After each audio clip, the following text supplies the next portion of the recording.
friends. Happy Monday. Hope you had a good weekend.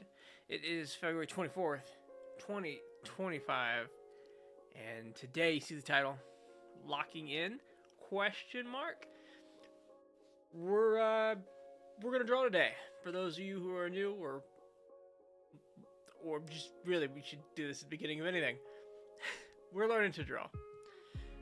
We're not crafting any masterpieces. We're not teaching anybody how to draw. I'm legitimately learning how to draw. We've spent some time on lines and shapes and cubes, form, gesture, and that's kind of still where we're at today. We did start ourselves a digital sketchbook with pages that we're trying to fill up. We're gonna take a look at what we've done so far. I did mostly because we told ourselves we draw the whole weekend and we'd spend all the time on filling out a page, which we didn't quite get done. But if I stretched it out and made it just a little bit bigger, we would be done. But we're gonna fill out the rest of that sketchbook page today. Start doing, I don't even know yet. We're just gonna be in a good place. We're gonna see if we stay in that good place, lock in today, and get some reps in on some stuff we've been working on. Gesture, human form, faces, boxes, cylinders, kind of in that sphere. And I'm toying around with the idea this Friday, do a little bit of Monster Hunter, do a little bit of streaming, but we'll see. I'll probably take Friday off to play some Monster Hunter, mostly, because I got Mrs. also is probably gonna want to play, so we'll probably all do that. But then next week, maybe we'll find a way to incorporate playing that game a little bit with some art.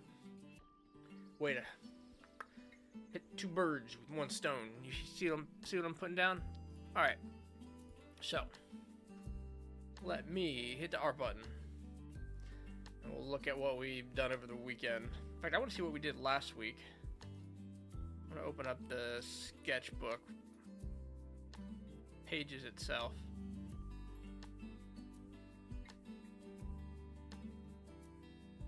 Turn that lo-fi down just a bit. Alright, so this is where we spent, was it Thursday, Friday? We worked on gesture, form, we had some references on the screen. Alright, try to open up a can. Today's water is brought to you by Energy Drink. I decided I didn't want another cup of coffee. We were going to be on cup of coffee 2, as we normally are. But we've decided to bring it in and do can form afterwards. Let me get my protection on. So, a lot of gesture.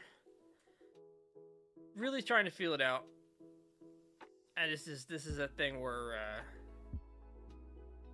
ideally over time this gets better. But we were also trying to find ways of doing the gesture so they weren't just stick men, so they expressed the pose a little better, and we saw some of that.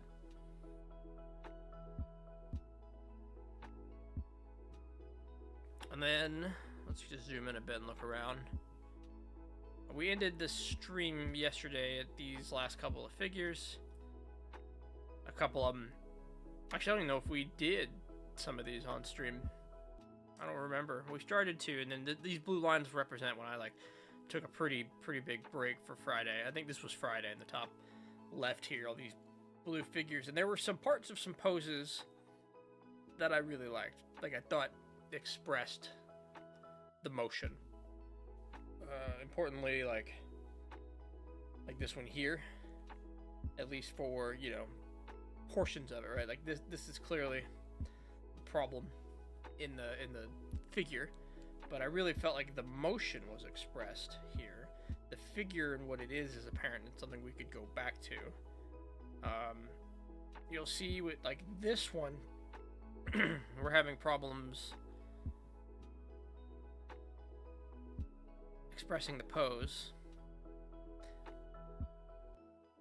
And we have a very similar pose we worked on late last night or we were kind of working on this, and we'll get to that one. I think this one missed an arm that was supposed to come down and hold it. And clearly this foot and this hand are being held, and, you know, they're upside down. Got it. So there's some width issues here. Then we took a look at, I just opened up Marvel Rivals and started drawing over top of Mrs. Fantastic, and started looking at the eye and trying to get focused on the details. We even traced a bit to see what the line work I had, or, you know, was going to work on. I was working on, I forget the order of these two.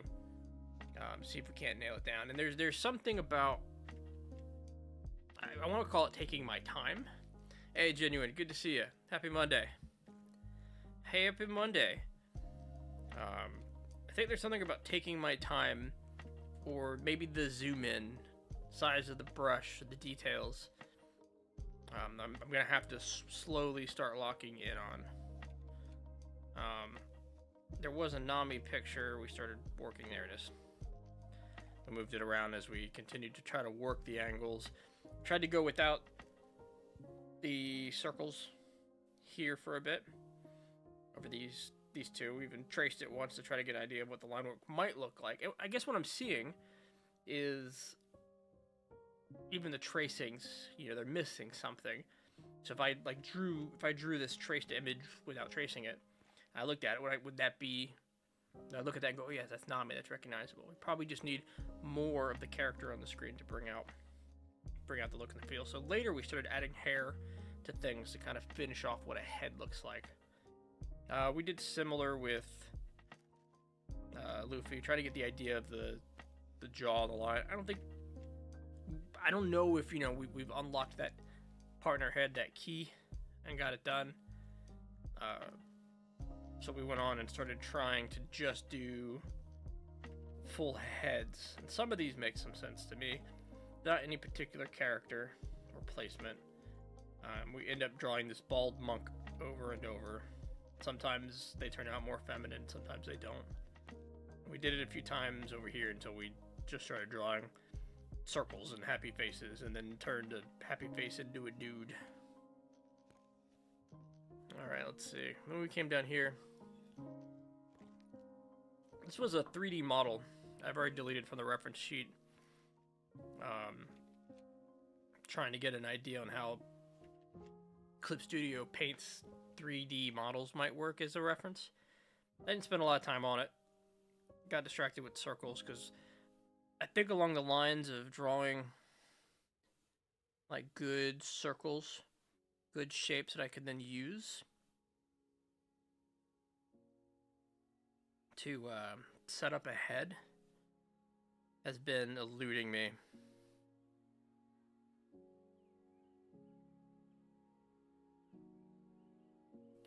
But I think we're getting there, and I'm just missing proportion placement. Like, that could be a head. We just bring the caving in there of the eye in a little more. We got the ears. Alright, we can make the eyes a little bigger, even bring them down a bit.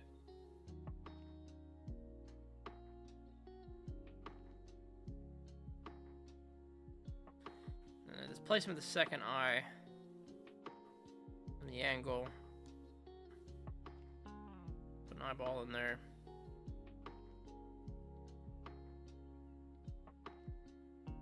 You know, I look at that and I say, does that feel like a person? It's kind of where we're at. Does that feel to me like a person?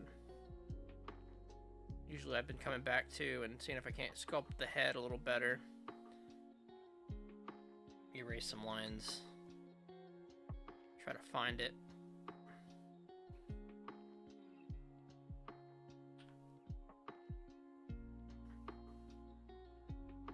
Yeah, if we flatten this, do we get anything?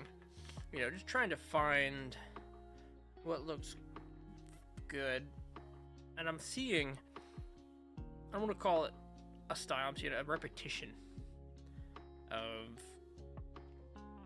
my shapes and lines, and the shapes of the face I'd like to work on. So then we pulled out some reference.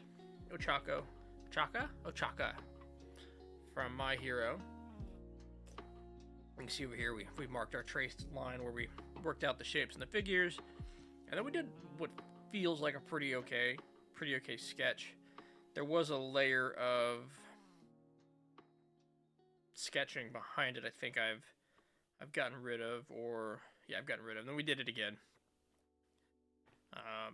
Spent a little bit of time on the eyes. Did the face a couple of times. Not quite. We need more repetitions. I think of any given reference to try to bring it together.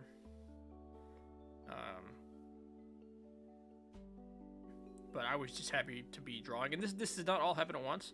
This was like 30-minute bursts throughout the whole weekend. And then we went back to some more of these heads because I want to lock in on some. I want to lock in on these. I probably need to start doing like eyes.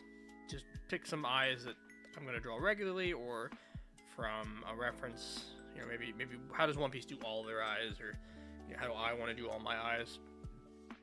And for some reason, I forget where this reference came from, the one that circled in blue. I liked it. And it just stood out from all the similar heads that I've been putting down. Because everything, it feels similar to me. I see the similarity. So we tried to replicate that a bit in a couple of places, try to get the angles. Like I could clearly see in this blue circle, like the problems with, you know, the proportions and the shape of the head, they're off. I get it, but it was different enough, and it struck me enough that I found it interesting. We ended this whole bit kind of bouncing around, trying out the shapes, and I think this is one of my problems. Is I have a hard time drawing the same shape twice. So like if I wanted to redraw this, and we tried a couple of times, like my lines aren't the same. Hell, it's exasperated when I want to draw something, let's say straight on, right? Do my line. I'm having a hard time making these jaw lines the same compared to each other. They always feel different. It makes the face feel, see right there, you can see that this line didn't go up enough, and this angle here is different. So it always makes the face feel like it's leaning a bit more than I intended.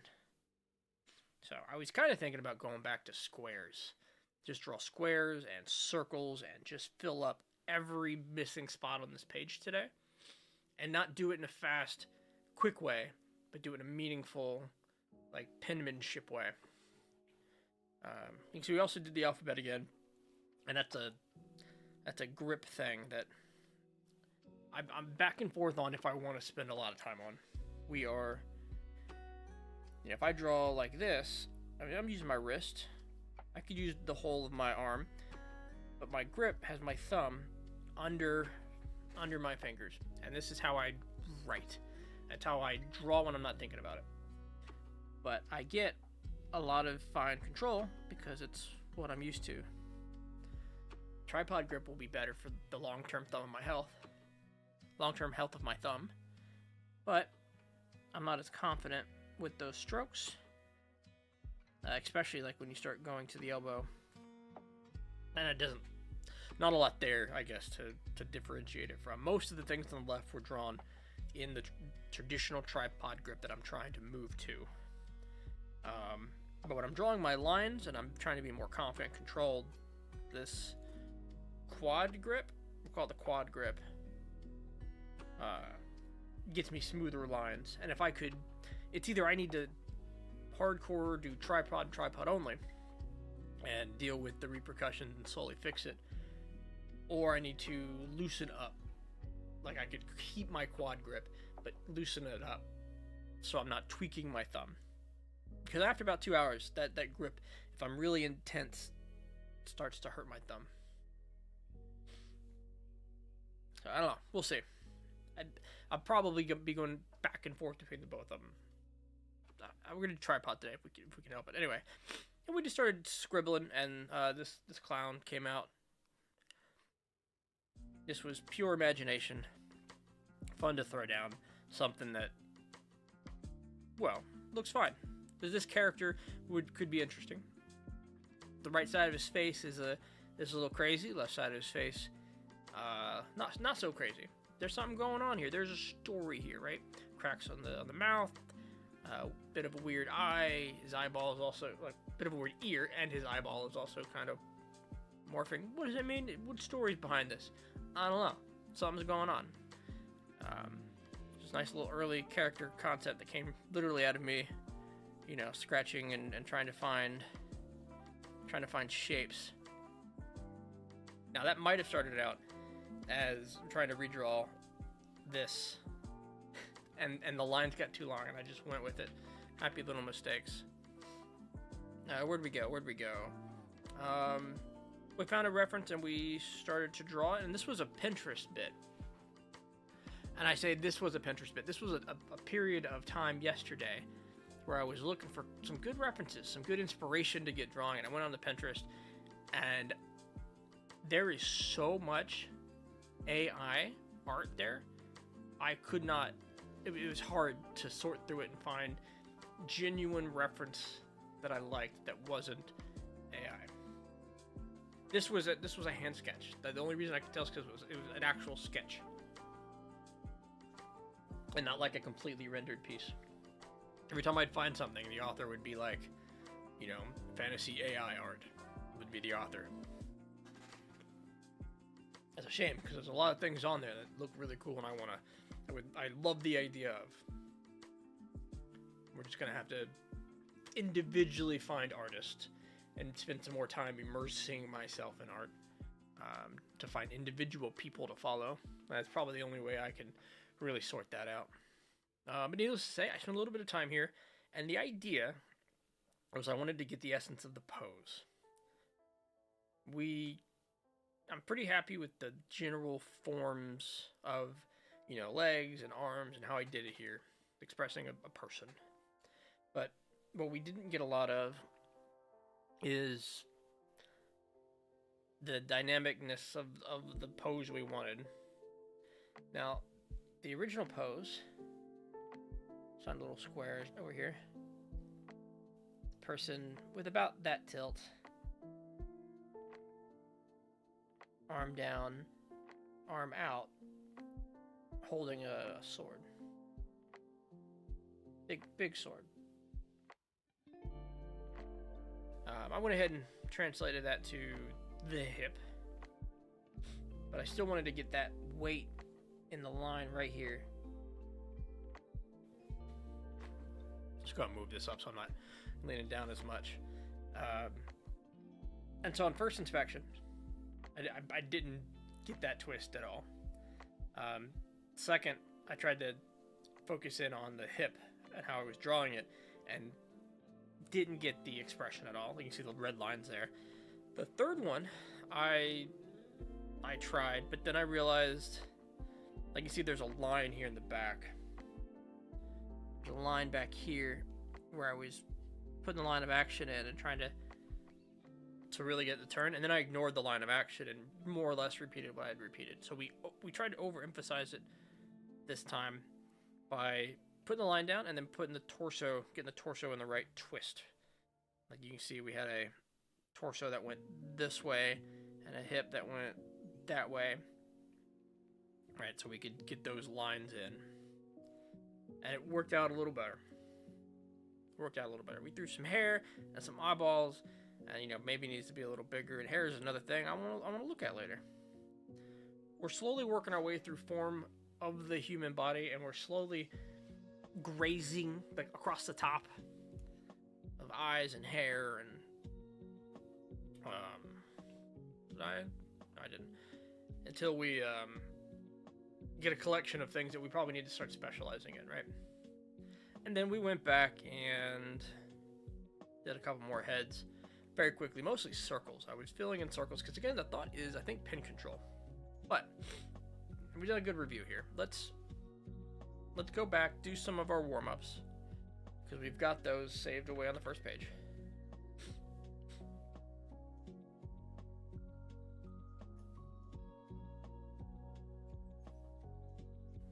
I'm gonna do these warm-ups. I'm gonna fill that page with good circles. I want to do good shapes. Maybe even do some shading to give them some form. I want to work pen control a lot today. I do want to give myself the assignment of having some kind of worked piece today. It's been a minute since I've put something down. Alright, let's give myself the best chance here. Roll up them sleeves.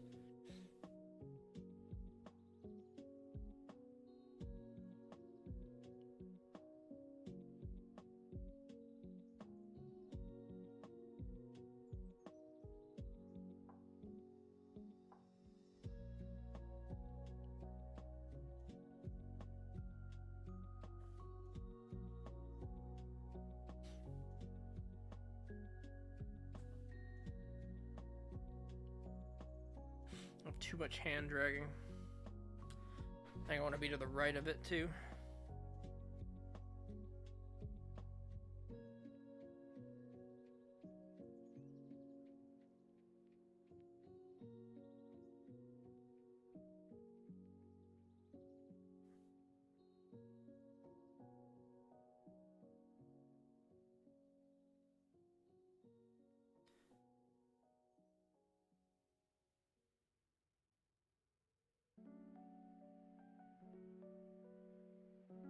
Oof.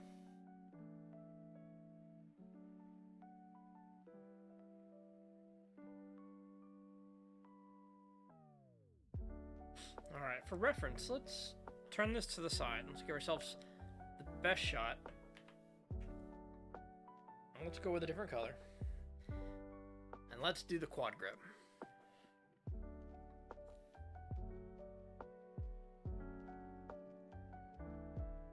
Now that I'm trying to do it, I'm having a hard time doing it on purpose.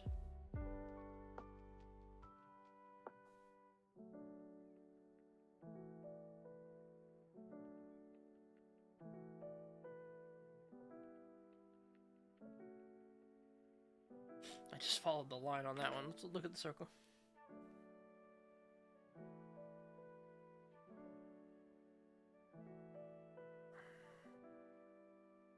Interesting. The quad grip suddenly feels uncomfortable.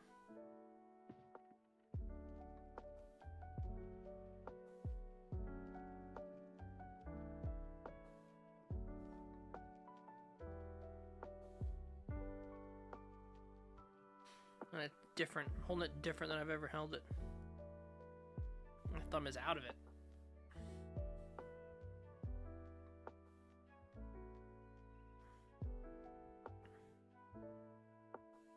It's fine, we'll go back to tripod. We'll sort this out.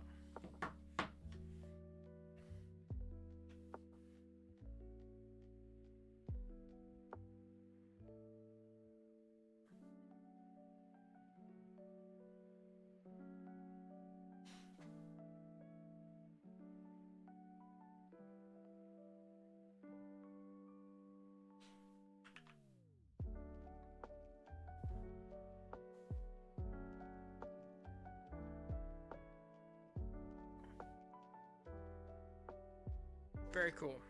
It does help that I turned the paper by an unknown amount. By an unknown amount, it's huge.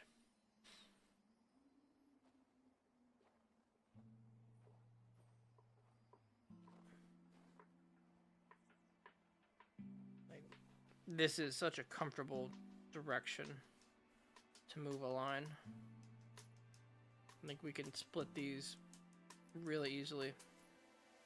They're merging. I say really easily, then when you get two intersections.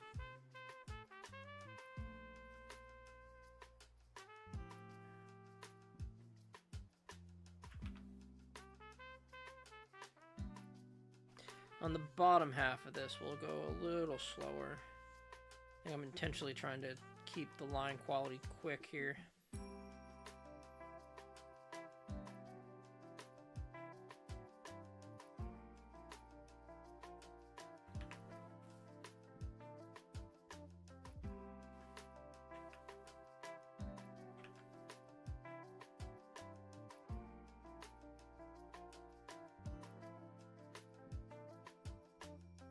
Okay, here we go. A little slower now.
Okay, getting better.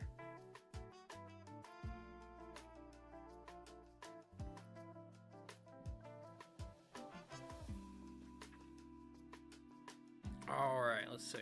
Circles. We're gonna be doing a lot of those today. We're gonna skip the circles. Let's actually go. Let's go back to the sketchbook. Let's go ahead and delete the layers we want to delete. Save that and head back to sketchbook. Sketchbook page. Okay. You can see we just did some line stuff earlier as well. What I want to do is fill up. I want to fill up the pages. I don't want to leave space. But I also don't want to force out garbage. I want to force out useless garbage. But shapes, intentional, well-drawn, good line shapes, going down and to the left, I think has a lot of value for what I need right now. I need to be able to put down like the same square and the same circle multiple times. So what we'll do is squares on the right, circles on the bottom,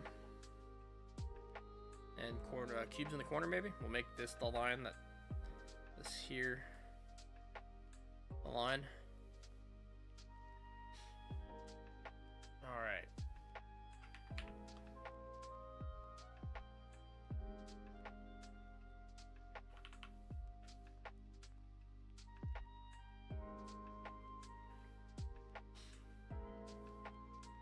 So the idea is I don't want to rotate the box or the page for this.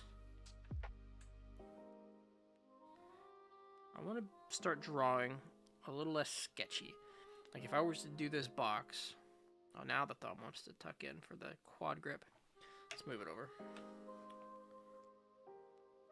If I were to do this sketchy, I would be trying to find the lines this way. So I settled on a general average of them. But I want to be a little more specific with the lines. Commit to what we put down. Maybe even plan it, but let's not get that serious yet. Let's just see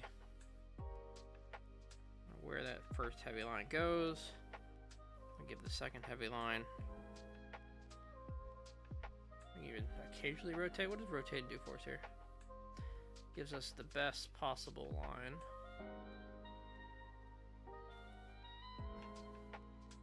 Take it out. Could I go, back to this line later and just be like, give me your best?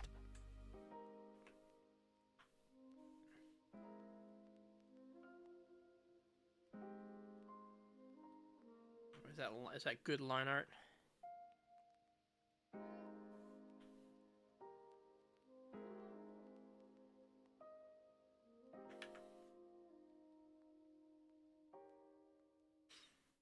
Now, if that was a sphere, we could shade it. What we could do here, well, we could shade this too, but it's going to be all one size.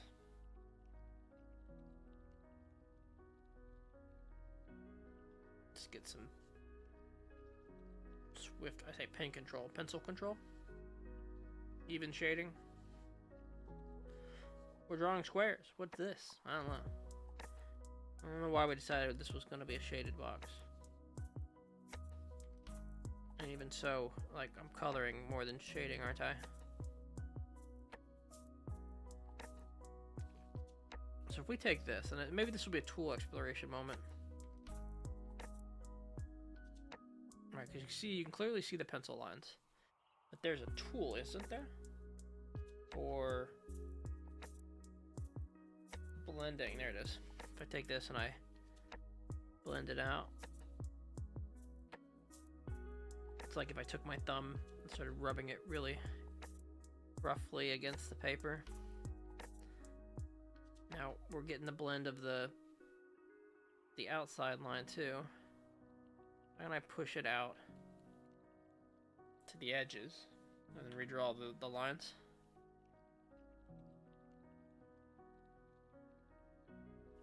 That blending tool is something I'm gonna have to consider. There's some multiple shading tech. There's multiple ways to shade. I understand that some of them use blending and some of them use just solid colors without blending, I guess is the way to say it. It'll be intriguing and interesting to explore them all. Now in this case, I think we get away with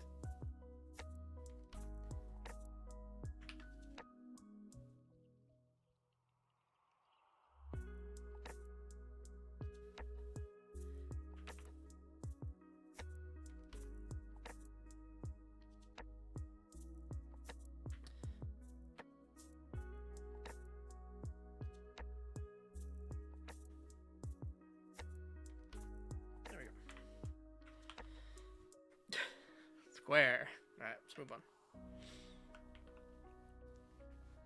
We don't have to rotate the page. If we want to draw a square in that direction, we just draw a square in that direction.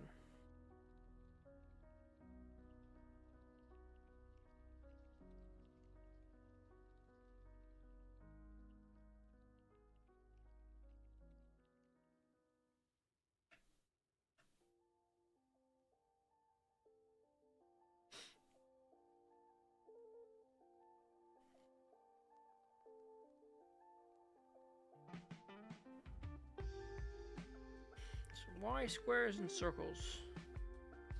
Well, because I'm having a hard time with basic shapes and repeating these basic shapes in the art.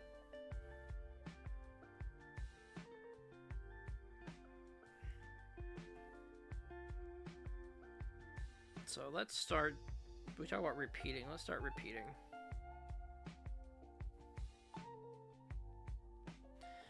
So, 2 shapes at a time.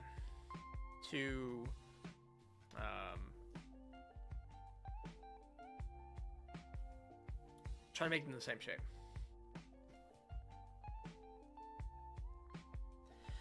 So, first off, rectangle.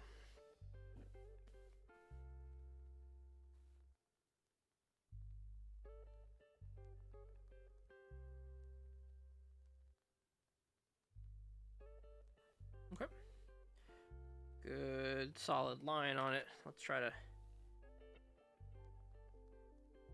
thicken 2 sides.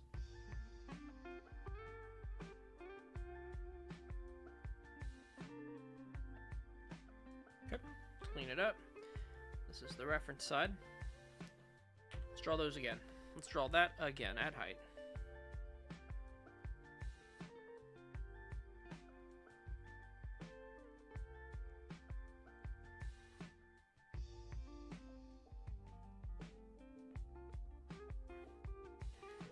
Go ahead and get the width on the sides, like that.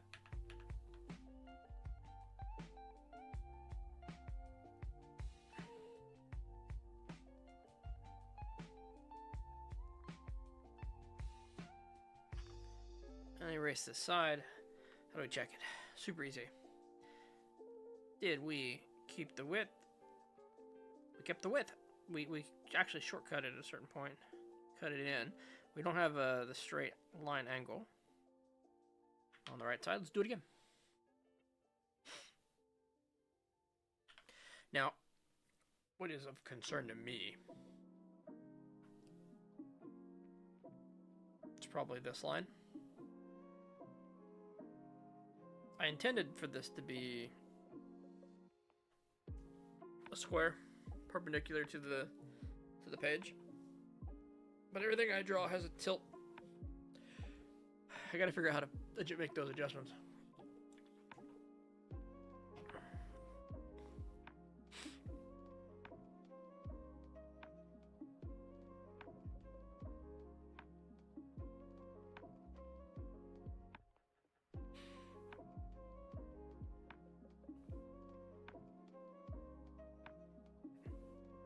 Oh shit. I'm on the straight line tool. I'm like, there's no way that straight line is...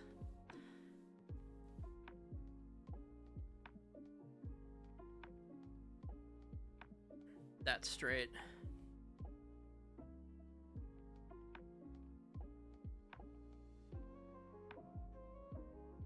Okay. Let's see. Thicken the line.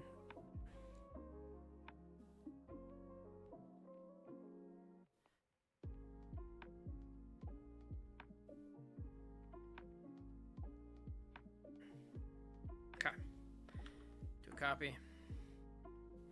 So we get about this, a little smaller, I think, on the inside. Yeah. A little smaller width and height. If we were to hit the ruler, ruler's something I've been getting used to.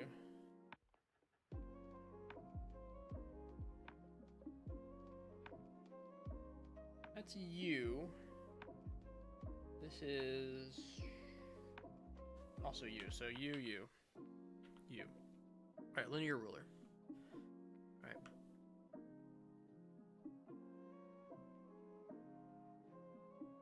We got a good horizontal. We almost got a good vertical. Do it again.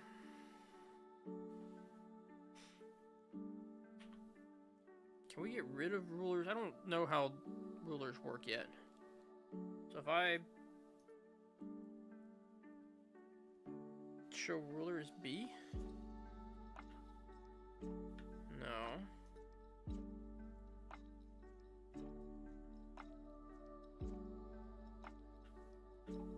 Okay, if we right click show ruler,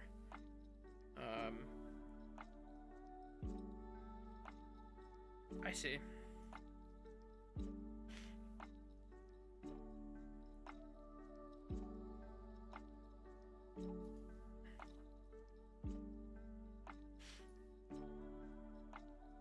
I'm just trying to like figure out how this is working and click it to show it. Okay, that's fine. It can show on the page.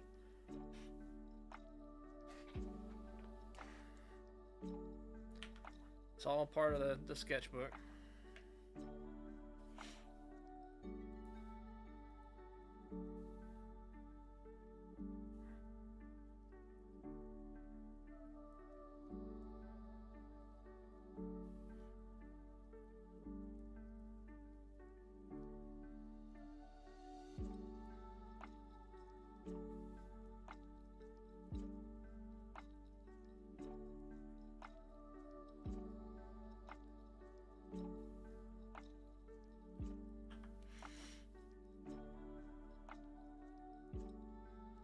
Okay, repeating that.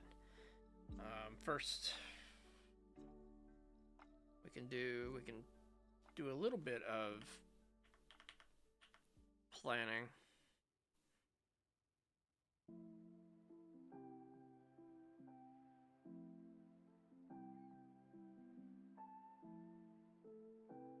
Generally seeing the angles.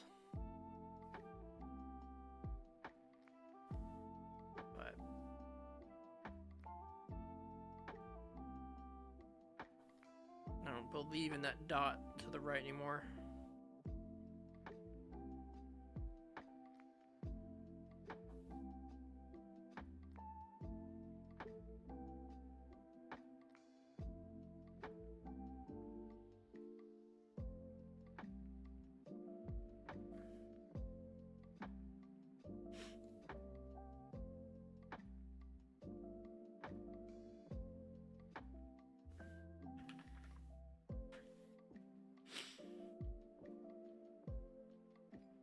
Alright, let's darken that line. This is like one of the worst angles for me to work at, but that only gives me practice. Okay.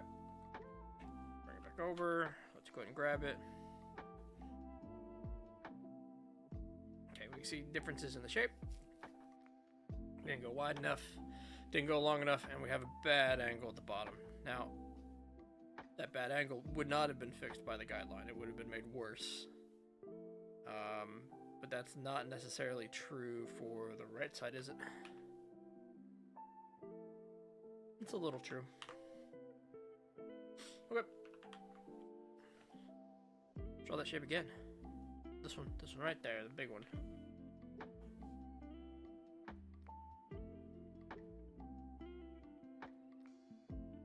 That line.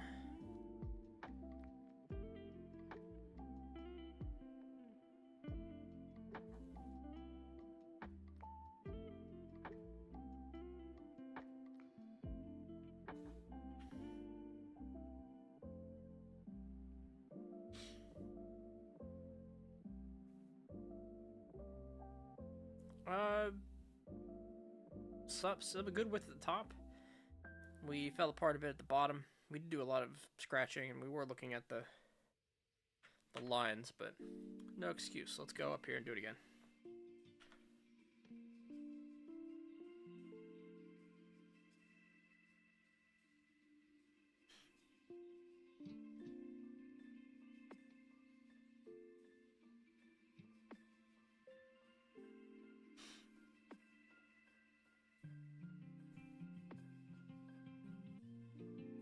Using my wrist, my thumb, I am seeing some of the angles in which the pen wants to be non-tripod.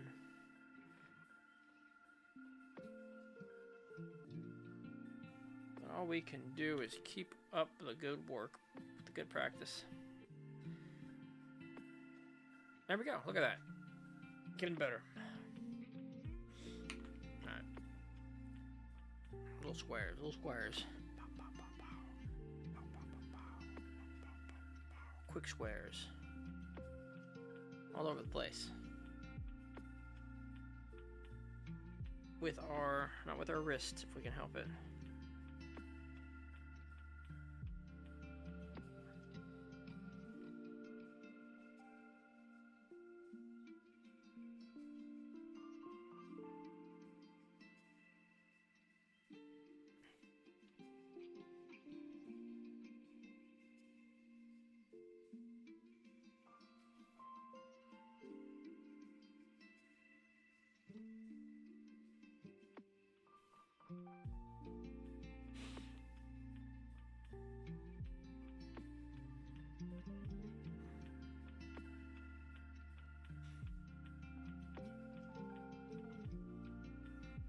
A lot of wrist happening there. And that should be okay. Like, the small details should be a wrist movement.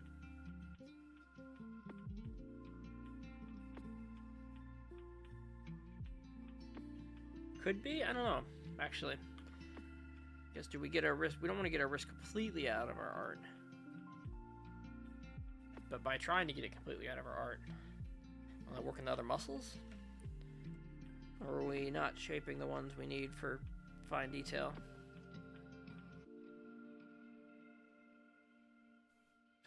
I want to believe. I believe that using every available muscle.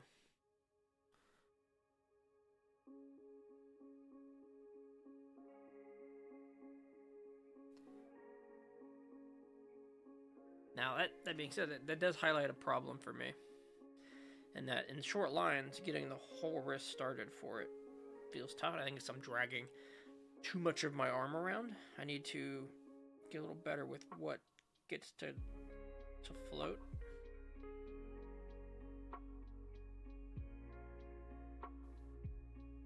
So big lines, long lines with the elbow are easy. They're fine. Alright, we can even give ourselves a start and an end point like we did over there and just go, we're gonna get in the general vicinity. At least at this angle. It's the good angle. But when I would need to do the small line, I don't know if that's still the case. And that's when I start to like use the wrist to do these things. I think even there you can see the wrist influence. Like there's if I'm exaggerating it a bit, there's definitely a curve to the wrist. Well, that's just me drawing a curve.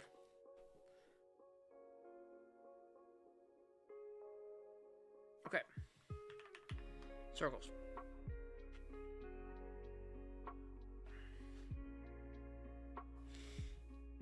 So I think what I'd like to get out of this is some pretty good looking circles. I'd like these to be circles that I would use for a head and a shape, right?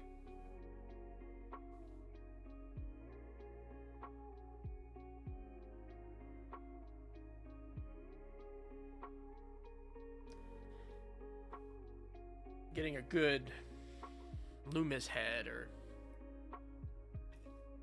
being able to add a good jawline to it, because we're going to be doing a lot of these.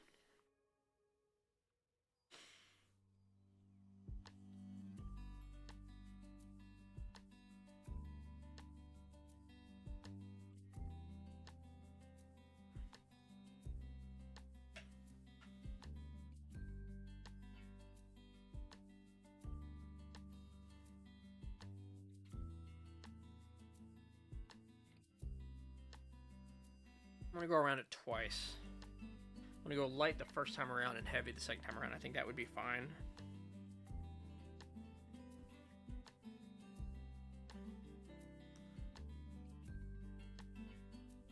Give me some more pin control stuff to work out.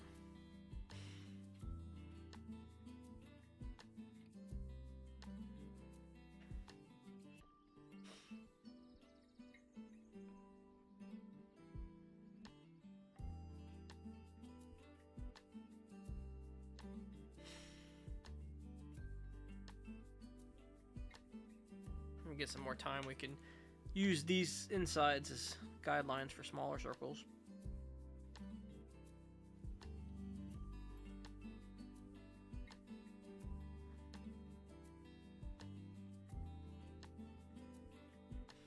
And we are going for more circle than oval.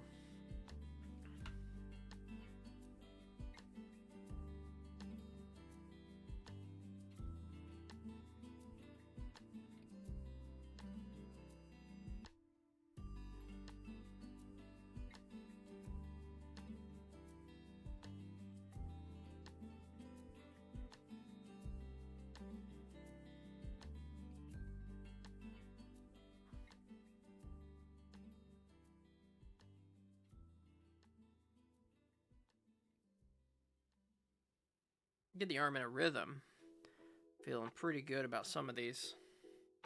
That's easier, I guess, to feel good about things that don't have guidelines. But if we were to come down here and say, look at, you know, this circle, we can see that curves, the lines overlap, and that's a miss, right? We're looking for something more like that when we're drawing our guided shapes in. I don't leave marks in. We leave our marks on. I'm going to limit what we erase.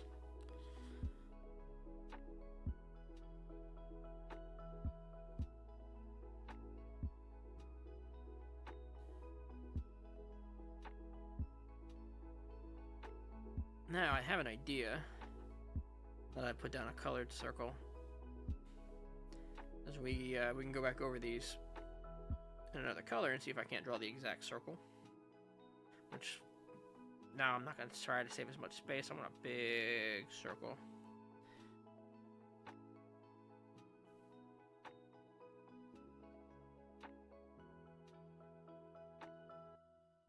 Okay. So, red.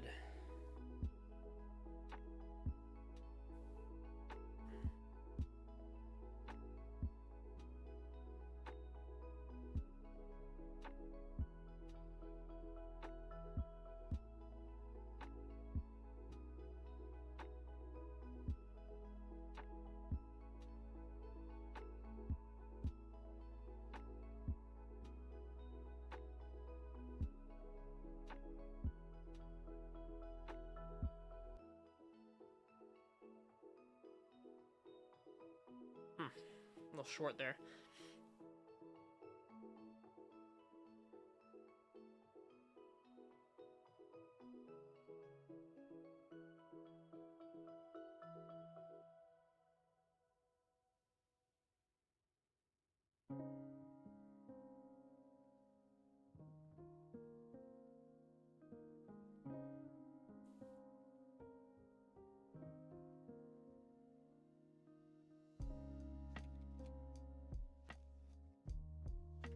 Fixing that circle, but we didn't even land it. We didn't land it. Let's do this one. So I'm ghosting a bit, and then a light run, and then a heavy run. Ghost, light run, heavy run.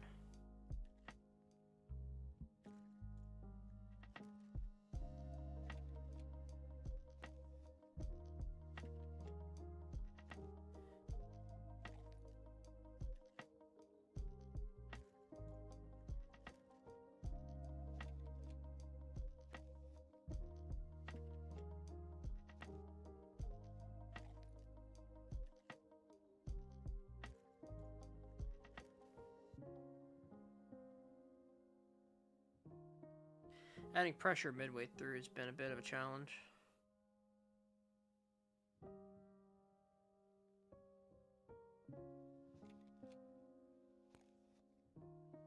One that definitely can throw the circle off.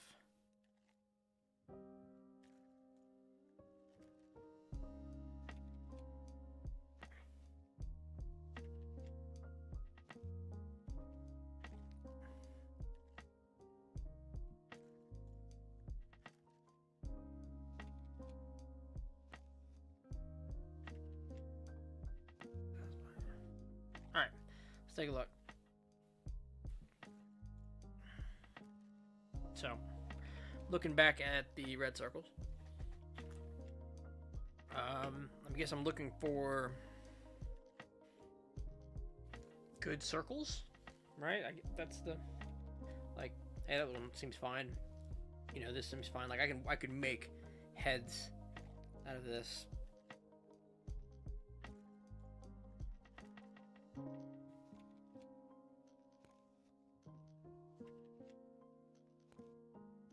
We could do something with that. I'm a bit all over the place up here.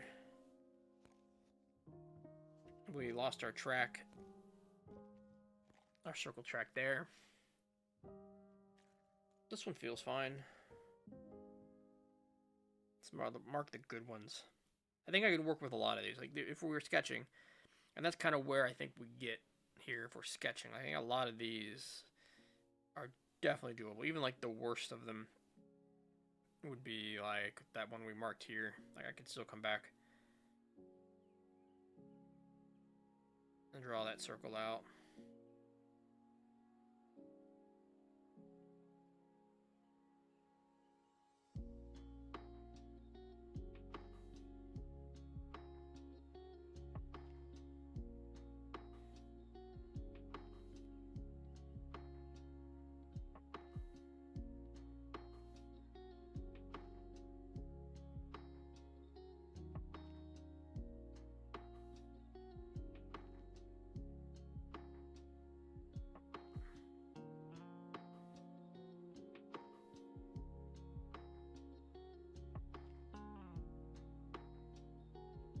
Still having some problems fitting things in. Like there's an eye's worth of space in the middle, but this maybe should still be moved in because the ear is here.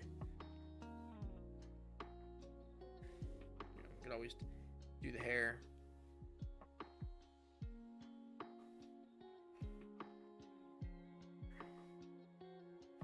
Very loose hair things that we're running.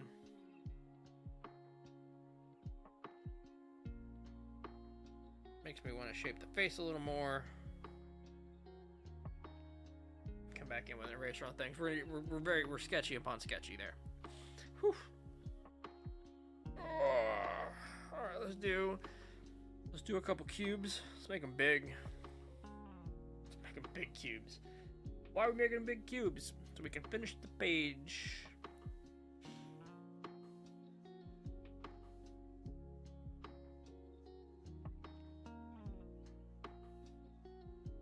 Alright. I'm going to use the Y method for now. Rotate page.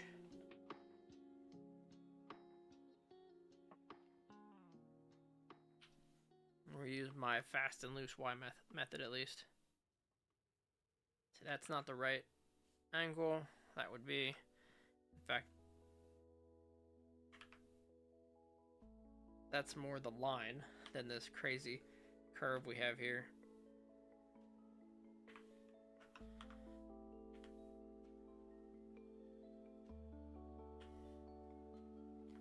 Cool.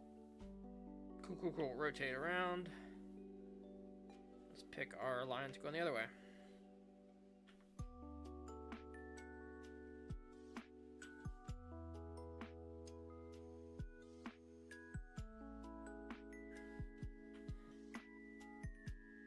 There's a bit of a curve in that line that's going to hurt us, but let's find out how we need to converge this next line. It's going to be somewhere in there.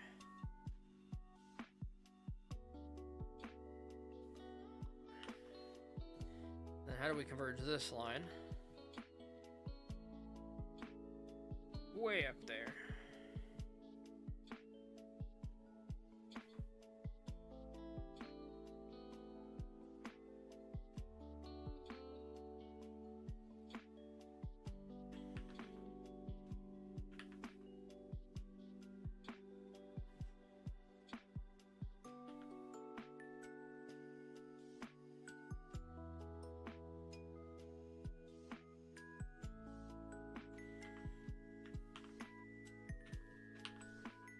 Cube. Now there's some curved lines that could be a problem here. Let's thicken the lines we can see, and then let's do the back.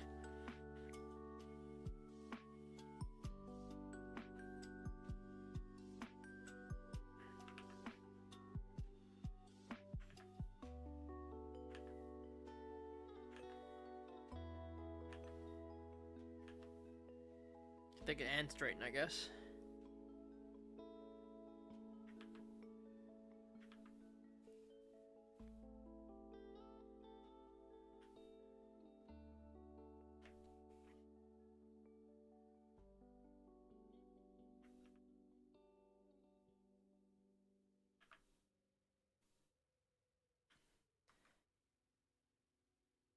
Now, thickening mostly so when I draw behind, I can draw lighter, and we can tell which lines are which lines are foreground and which lines are background.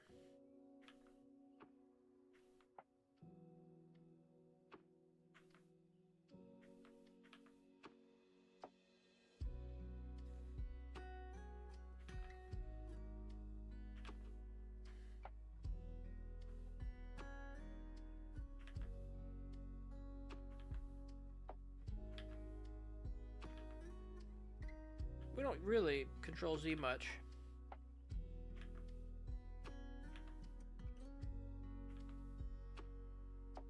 And we did a lot more there than we have in a while. Let's go ahead and zoom in and clean up some of these lines.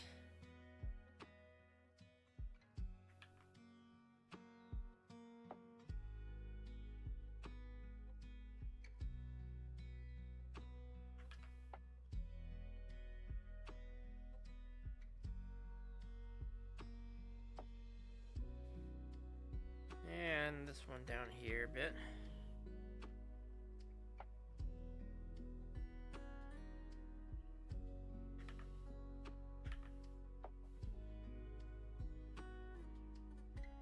I'm thinking we're going to pull out the ruler for this, so we can really see what's going on.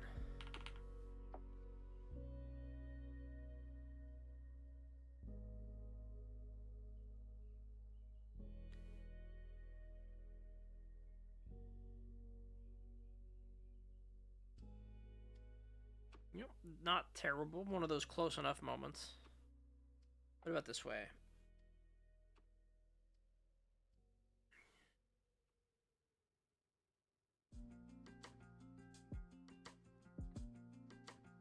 Okay, now I could see a sharper turn on the top for sure.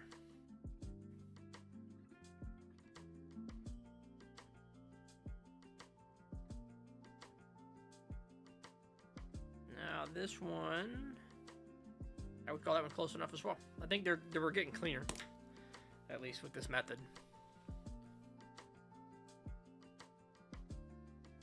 Can I double click to get rid of, or do I have to click it? Okay, there we go. All right, back to the pencil. We want to find the inside lines. So that would be a quick glance. Let's rotate it mostly vertical. You know, this line here comes down. This line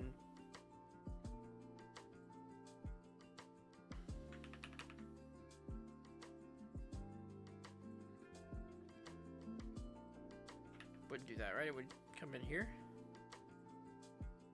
So it's trying to converge with these three lines. These three lines. Now its starting point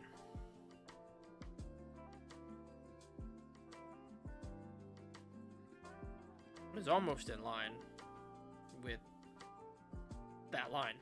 So that's probably it. Honestly, that's probably, they're converging the same way as yeah, they'll merge just like that. Right, so this is,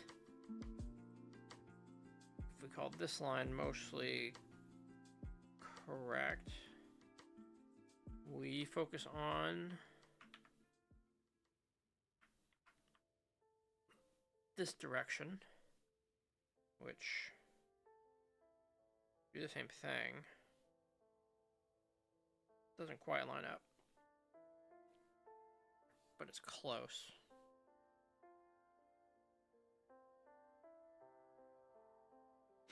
And we do get this like spot. So what's happening is this line here is converging too much, so we don't want to look at that line as much.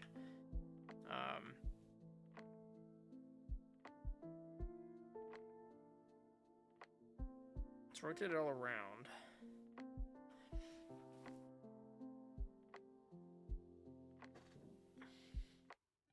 I mean, clearly the spot's somewhere the average of all of them.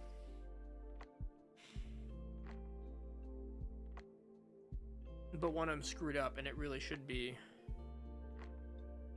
I guess we have to follow the top. So the top is the one that's converging strongly, more strong than it should. I think we have to, but to make this cube feel most correct, it's probably this line here.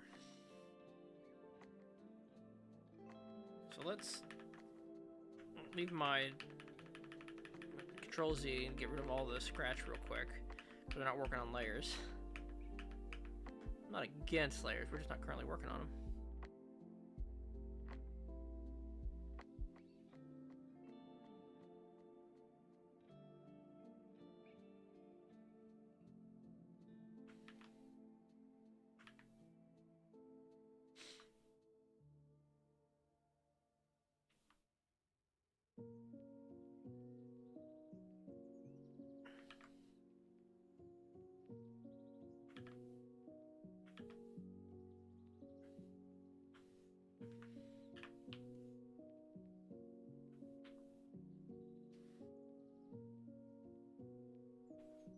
Yeah, okay. I mean, it's no longer, some of these lines are no longer parallel when they would have been, but I feel like the behind the scene lines, like these lines here, that, you know, we can't see, or at least true to their corners. Maybe not perfectly straight on the bottom line here. Maybe we can muddy the water a bit, hide it, let the mind fill in the the center point, or just give it that center point. Okie dokie. Do it again. But what I'd like to do, give ourselves a standard. I want to take this box, I want to rotate it so that this is the front facing plane. I want it to essentially face us. And we'll correct it. We'll make it a box.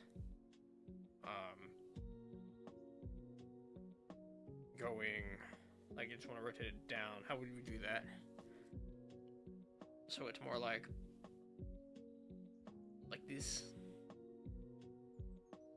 but with all the right convergence. Coming straight at us, we get new lines. So, we're on pencil. I want to be on this pen. So we get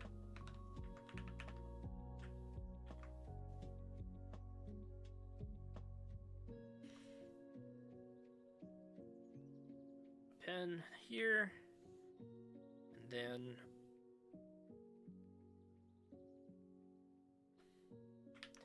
I think we don't. Wait, let's stop rotating real quick. I don't want to make it, I guess we go straight up and down on the first line. It doesn't have to be at an angle. It should be straight though.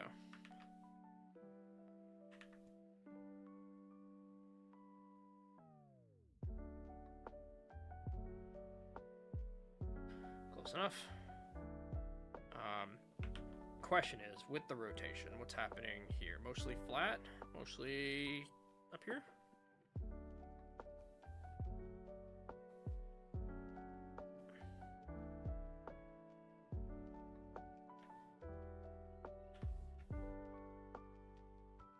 Okay, we can deal with that. Now this next line is longer, or would be. I think we're gonna have to do that in the angle and the convergence, because we're out of room. Is that possible? Can I make this feel longer with good convergence? Because clearly this is the the long angle, and that angle is now here.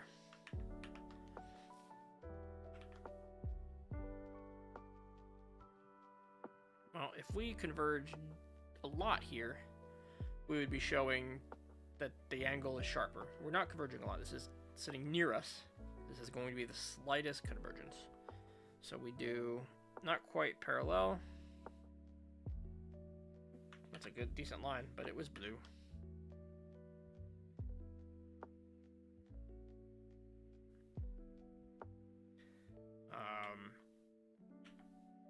Rotate around. Same thing with this one. Not quite parallel. See, that's I keep trying to find the parallel first with the ghosting and then move it in a bit.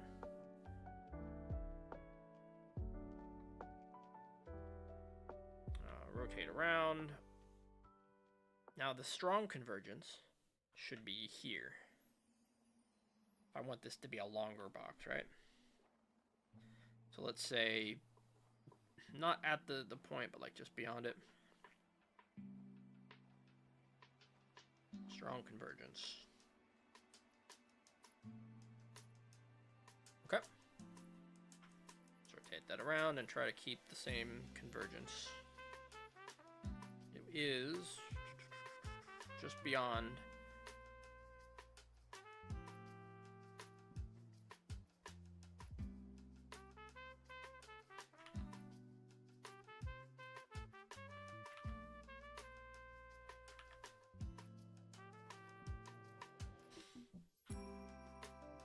Now to finish the box up in the right manner,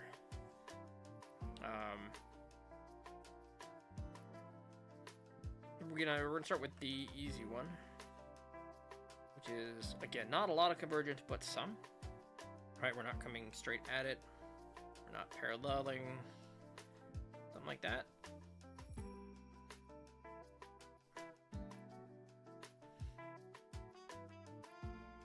Which sets up this one here. I think this is an important one.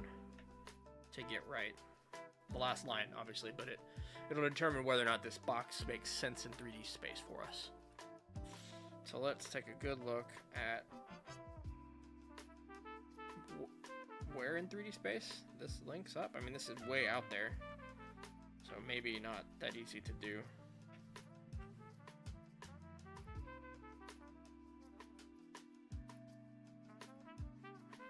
Way out there.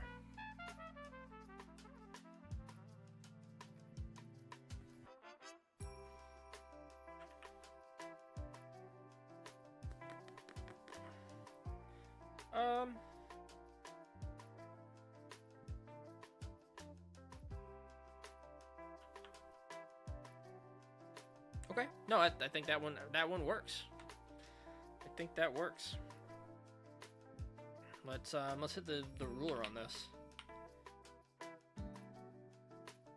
We're gonna go off frame for a lot of these, so ruler. 1, 2. Now these were meant to touch eventually. Let's take them as far out as we can.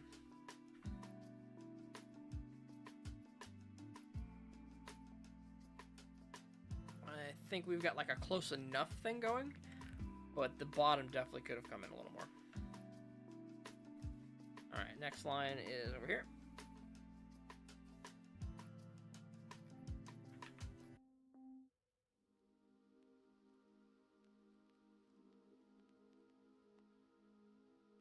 Oh yeah, that one feels good. I did think that one was pretty important, but this was the one we really wanted to lock in, and it's way off paper. It's not as off paper as the one that's mostly parallel. Oh, you can see we cut it in a bit. It would have been out here. Yep. Cool. But, I mean, we're getting to some pretty good shapes. I think we rotated that one. I feel like that was a good rotation of a shape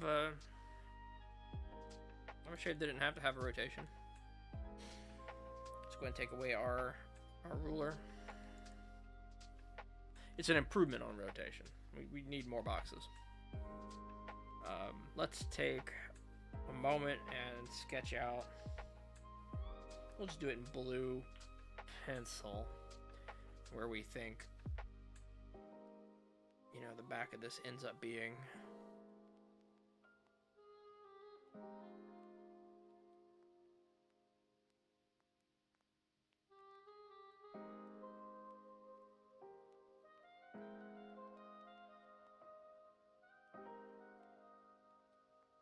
Yeah, I mean, I'm curving that back line a bit, so let's uncurve it.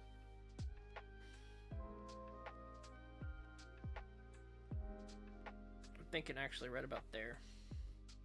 So if we were to unsketch these lines, go back to pen, place a dot, rotate these lines.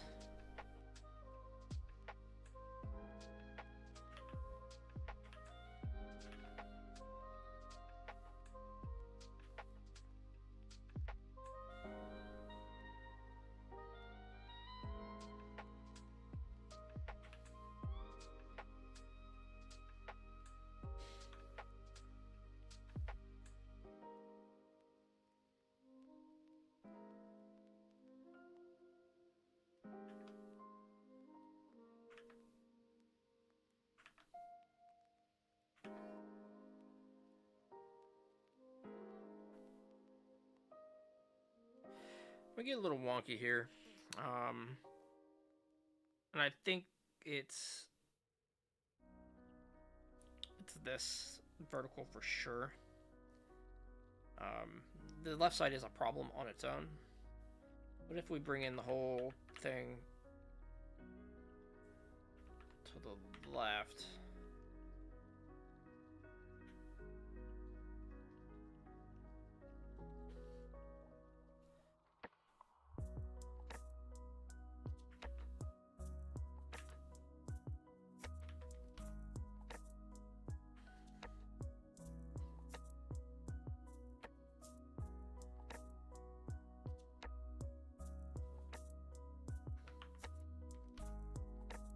It feels better on some of the sides, but not all of the sides.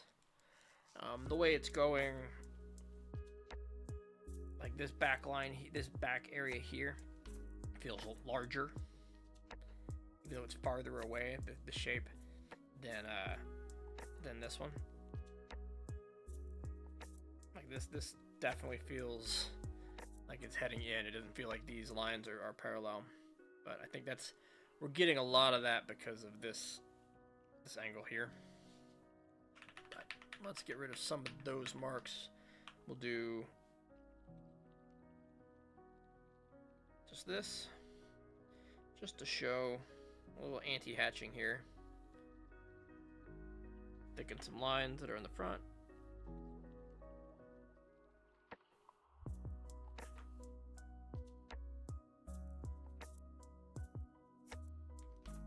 There we go. We could even clean up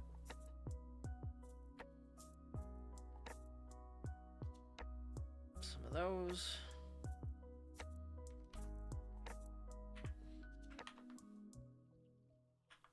Take the brush and finish it out. Cool. Yeah, I think the box, the issues with the box become pretty apparent as soon as we start to put the background in, and maybe that's the point of adding in the other sections we can't see. Like it feels like the solution is now to bring this section out more.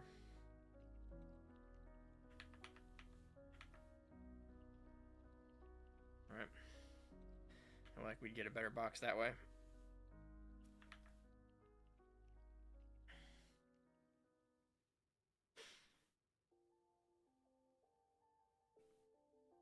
But hey, there we go. I'm gonna get up, stretch around for a minute, use the bathroom, and we'll take a look at what's next.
Yeah, I'm muted now. Thank you. I just came back from break, so luckily I haven't been muted the whole time. Thank you, Okar. I was just saying we're looking for reference. And I'm looking through Pinterest again. And what I need to do is start finding individual artists that that draw, and I know they're drawing, that I like, that I want to follow for inspiration and reference. That's kind of my homework now, because glancing at the general Pinterest thing, like, they're definitely finding that I like character illustrations, and they're throwing me a lot of character illustrations, but most of the things they're showing me are just AI stuff that looks really cool, that I would love to be able to put out and draw myself and paint, and they look awesome.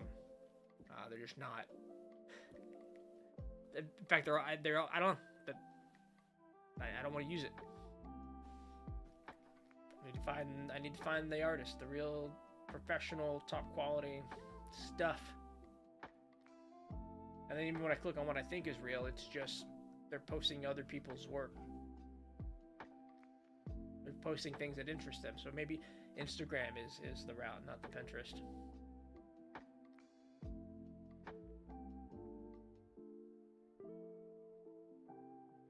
I need to do an artist search, essentially, is what it's coming down to.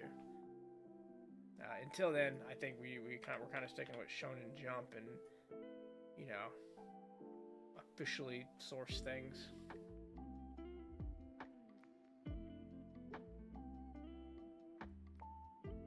I can show you what I'm looking at. Like, all of this, like, looks really cool. I don't think any of it was hand drawn. I don't think a bit of it.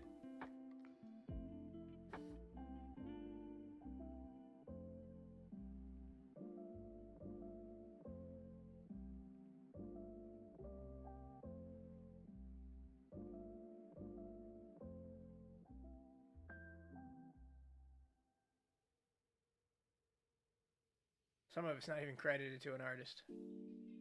But I've been clicking on profiles, and then saying, all right, what else is this person posting on profiles? You know, do I see a lot of similar artwork coming out? Right, like, is this person an artist? No, they're just posting things they like. So anyway, this is my conundrum. It's been my conundrum for a bit, trying to find reference and things that I like. And I started to hone in on what I thought was an idea. At least a genre and a story. Not a story, but a genre I was starting to like. I'm really starting to like some of the fantasy stuff I was seeing.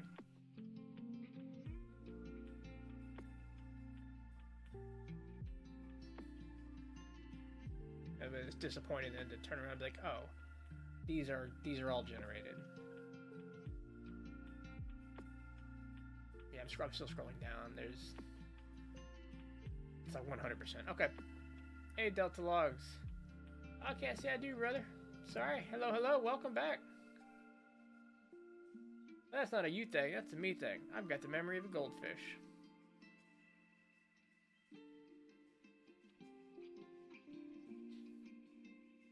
Alright, we'll just go over to Shonen Jump.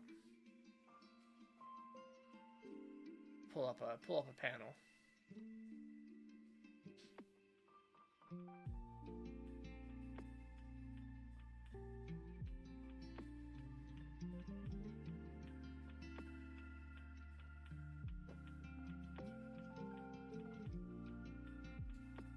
Error with the password.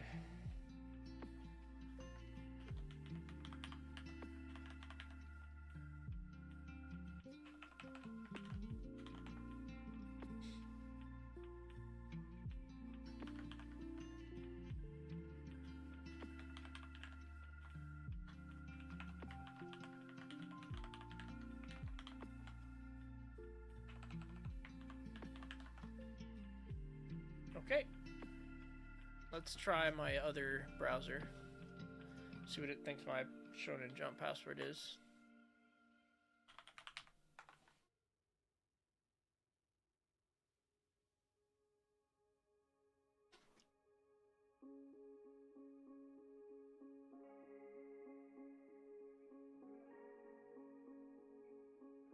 Alright, we might have some work to do. 1 second.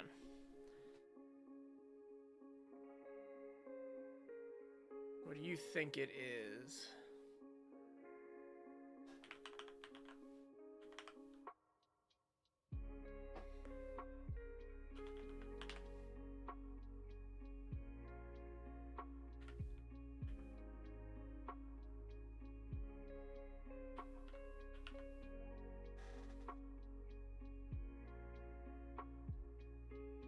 Okay.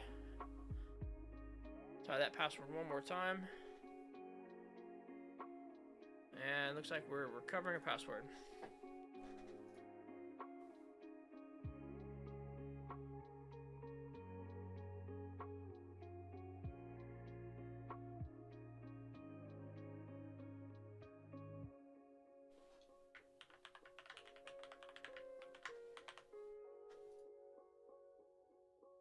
Cool. Cool, cool, cool. Alright, let's log it over here.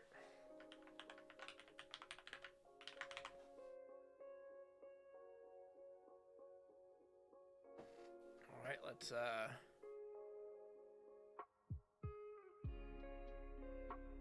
try it again.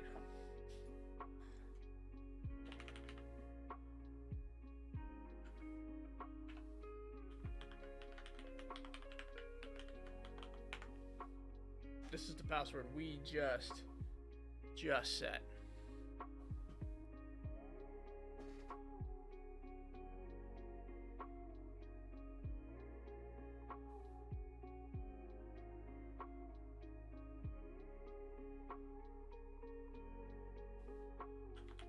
We'll get there.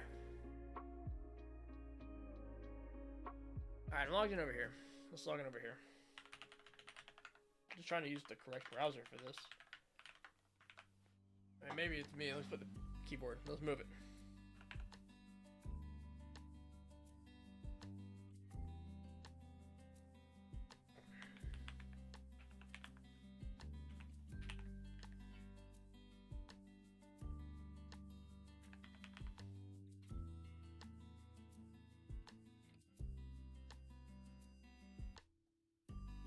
Okay.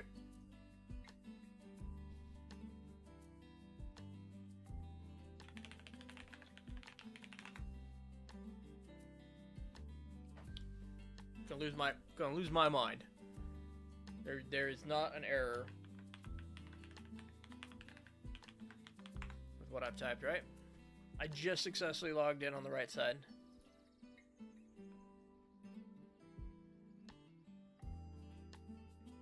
Alright, we're gonna log off on the right side.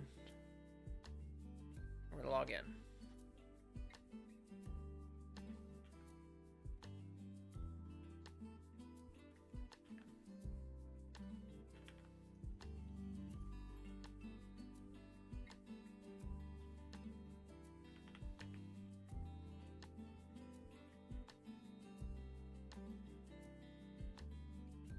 Okay, now it doesn't work over there. Let me get my account locked out, watch. I'm doing this so many times. Art's fun, ain't it, y'all? We're doing great.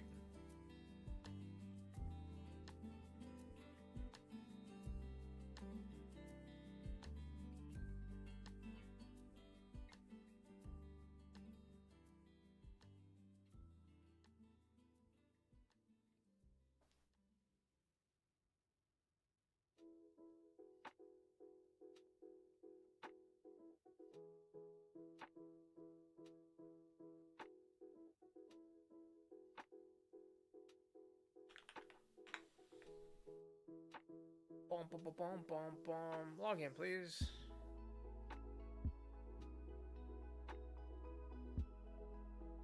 It accepted the password that time.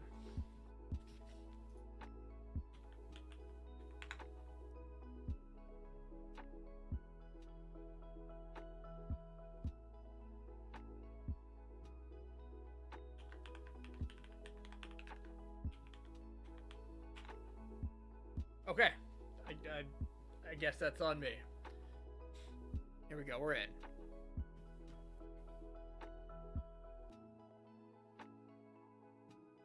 Let's pick a chapter. Let's pick a thing. Let's click on a random My Hero page. We did some My Hero the other day. Maybe that same character. Maybe Ochaka. Let's click on 379.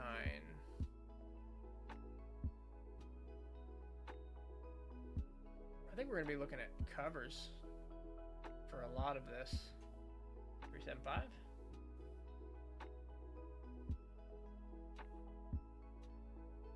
Oh, I think we're pretty deep in the end game here. Oh, I scrolled down. Let's scroll up. Let's go that direction. 66.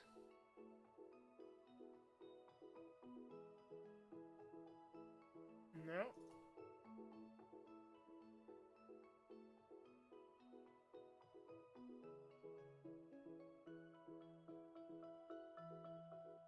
70? I don't quite know what we're looking for. We won't really know until we see it, I guess. And unfortunately, a lot of these covers aren't being, like, the covers aren't being shown on Shonen Jump, so I'm not even seeing the full spread stuff. So, like, am I looking for, like, scrolling through the panels to find a bit that looks good? Probably. Something that's easy enough to draw. A good angle. I guess that's just about any panel. I could just do just about any panel. And there's enough to work with. Probably something in this chapter. On chapter 83 right now.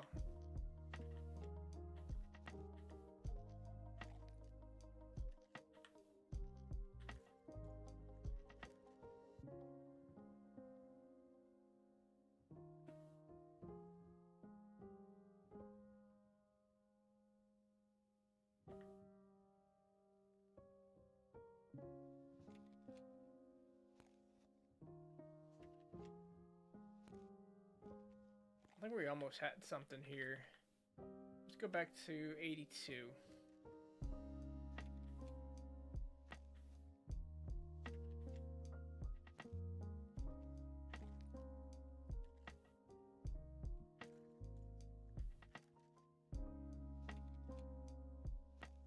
Okay, there we go. That's fun.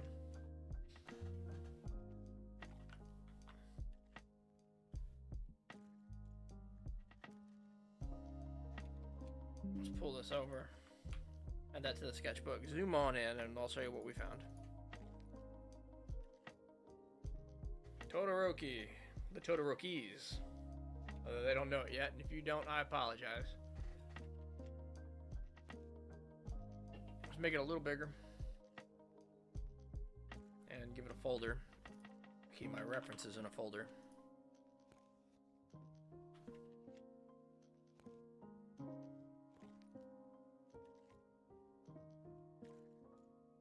Do one out to 100. Alright. Good place to start. Just two faces, similar angles. Interesting character design stuff on the right. Simple enough on the left. All right, a little bit of challenge, a little bit of easiness. We'll see. We'll see if that is true. But let's start with this. Let's start right here. So it's a quick sketching of these two lines, these two characters. All right, we've got it's just a face, right? We've got kind of the circle.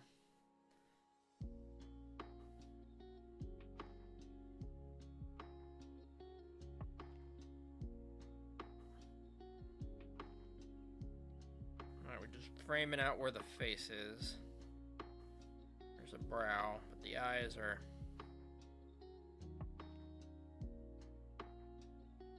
kind of around here.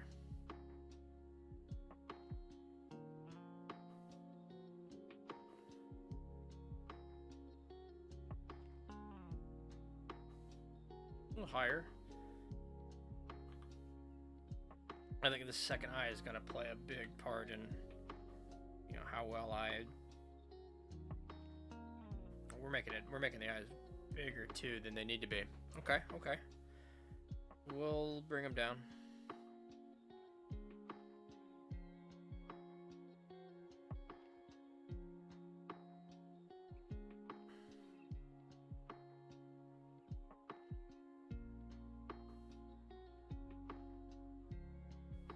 A little closer in this photo too. A little closer than that. Or this drawing. That line's kind of straight and we get the hair that cuts it off, but the angle of which is more slight.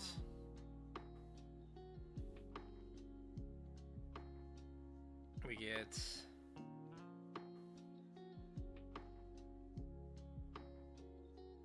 rounded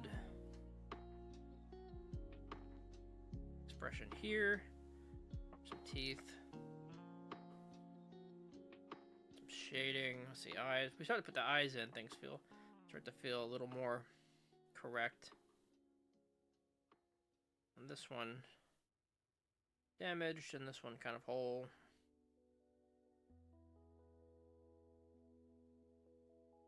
If we can get the eyes right, I feel like generally everything else comes together.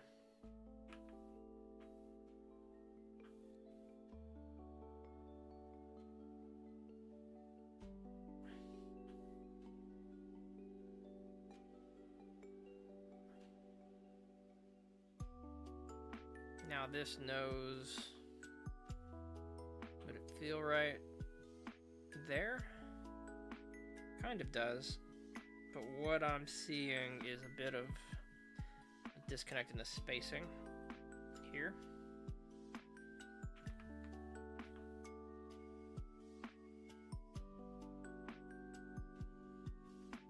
Which means I've probably got a disconnect in a lot of the spacing of the shape of the head. So we have it's about equidistance.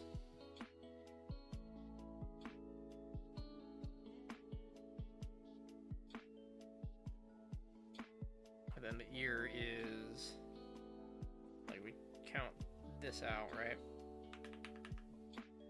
Just a small gap. Is it that small of a gap?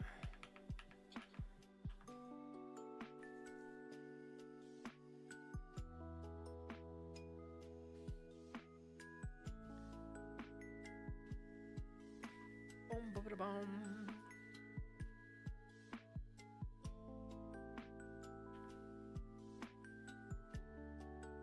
It's also not that small. What it is, what about there? It goes off frame, but we can envision it. Some hair up here, and we can kind of infer the shape of the head. Now, I'm feeling a slant that I don't normally, that I keep putting into things, right?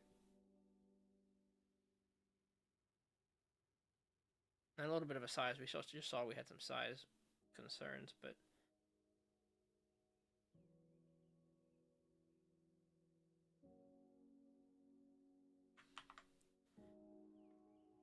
let's undo the size concerns, actually. I think we're drawing a little bigger, but the rotation is something I want to learn from. Okay. I don't want to get too close to what I consider, not learning. We'll come back to the whole of the image afterwards and do a comparison. So he's got eyebrows above. I can kind of see a little bit of a flare.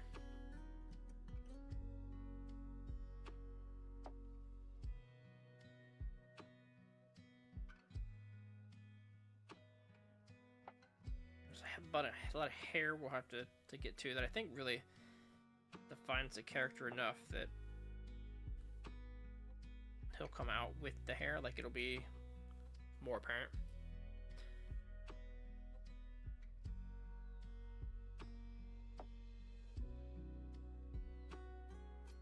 Okay.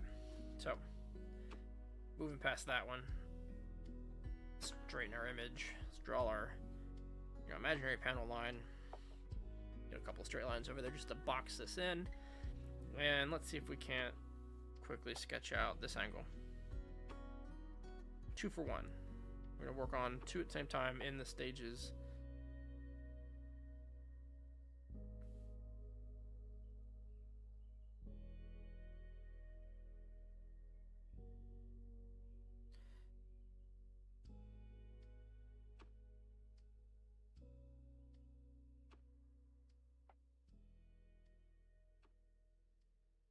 So,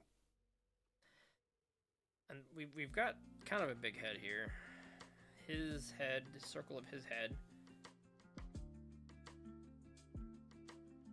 Maybe right about there with the eyes being... Are they at a slant? They had a slight slant from right to left going up.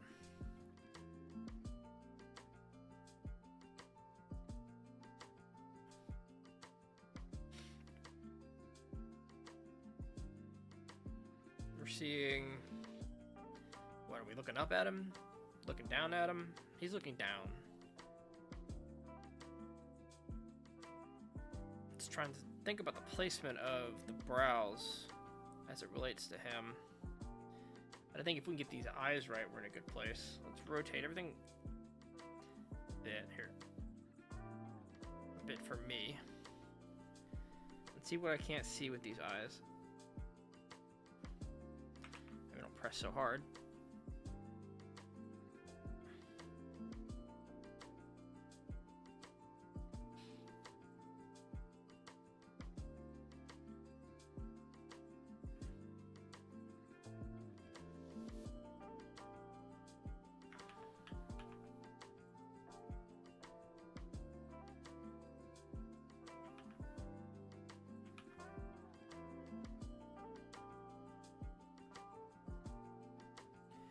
I do think we're looking up at him. It's the way we see the inside of his nose. Like, the inside of his nose. I'm going to draw the mouth and the scars out, and then we're going to try to place it on top of each other.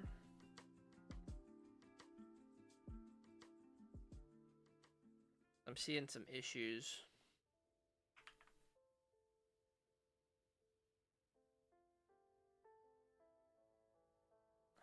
Right, and we've got the staples. Just kind of define them a bit.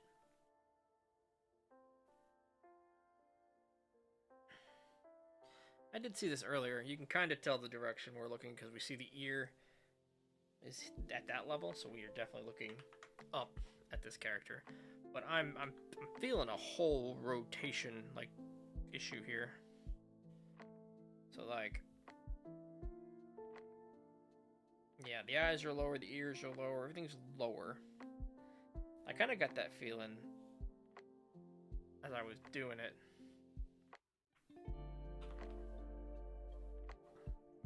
One second. It's almost a regular problem with the way I draw. Getting the proportions of the facial features in the right place, I think, is one of my next big things I work on. So if we just, do a little bit of cheater moving.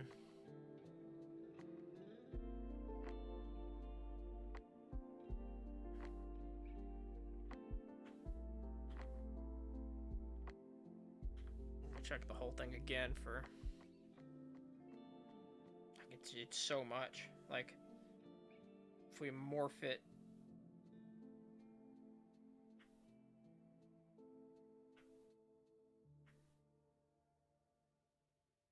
could we even get there with a morphing?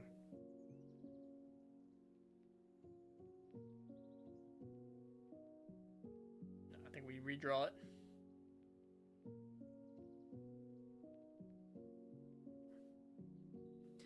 let's take let's take the shape of the face and try to break it down into simpler shapes then. Start with this.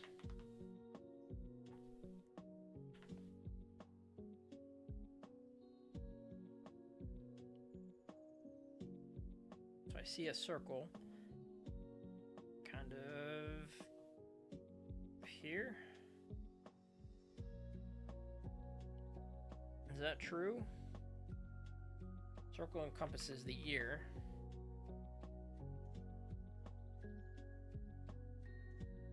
We're not getting a lot of the jaw outside of that because we're looking down.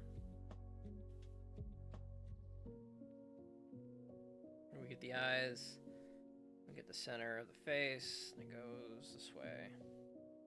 Does it? Does it even curve backwards? Are we just looking at a head straight on?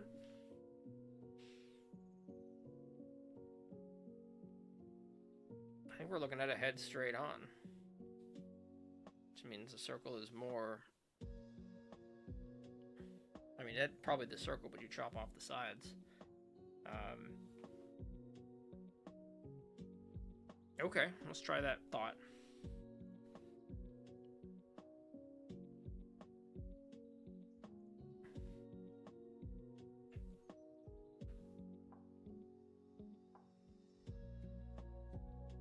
Get the circle. Break it in half. Give it just the tiniest amount of chin, because again, we're looking up at it. Yep, this line here kind of goes off the page, but we know it'll return up, and since we're looking straight on, they're about the same angle. And again, we probably need to keep in mind that these sides are shaved off. So what happens when you're looking straight on, which changes a bit the angle of things.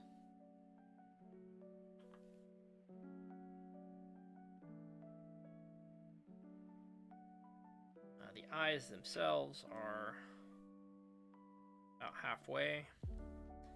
Not halfway in the circle, but halfway in the total face. So this would be about there.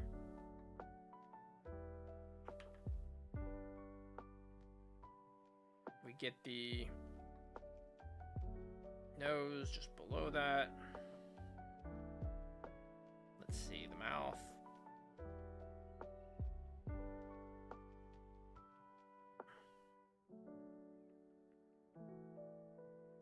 Right below what we'll just call all the stitching.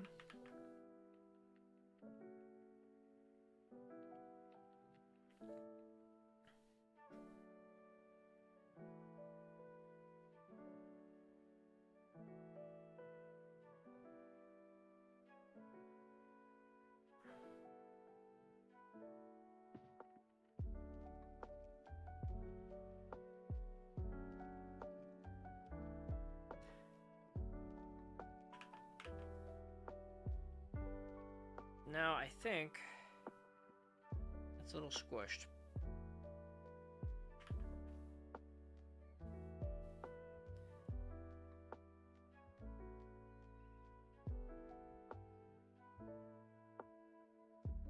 We're gonna keep going. Might be a little wide. We're gonna keep going. We're gonna keep going. We're gonna compare. Like, where did we end up? Well, we ended up a little slanted because we keep ending up a little slanted. We squish it down to about the same size in the height.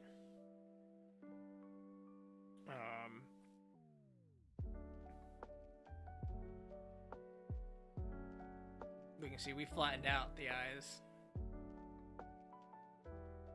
We widened the face too much.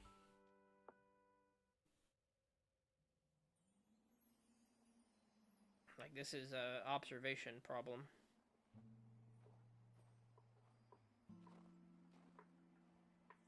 Like, even if we continue to morph this thing around, to match kind of the intended jawline.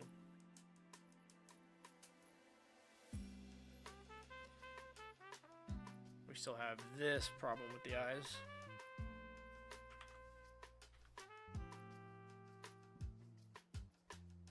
And I think it all merits a redraw.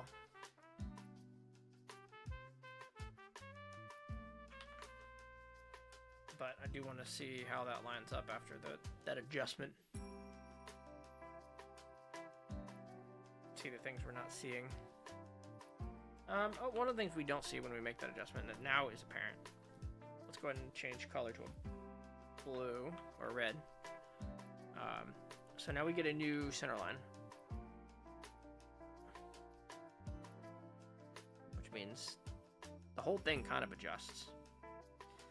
Right, so with the mouth ends up being more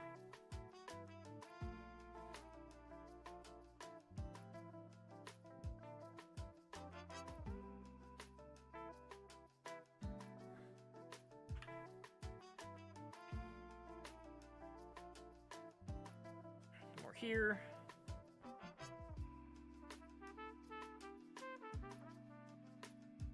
The jaw is more,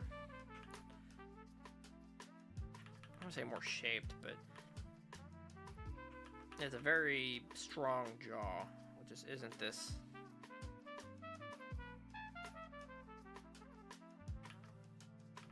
long.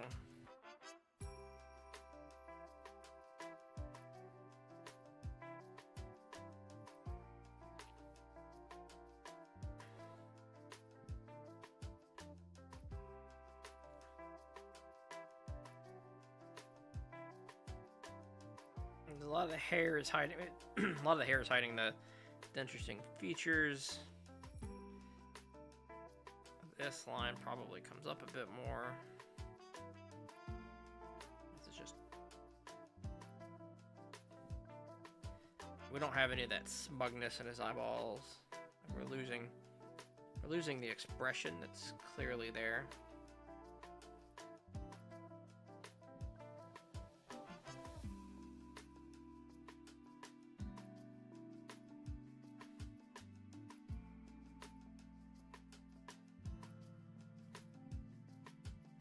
Maybe it comes with the hair.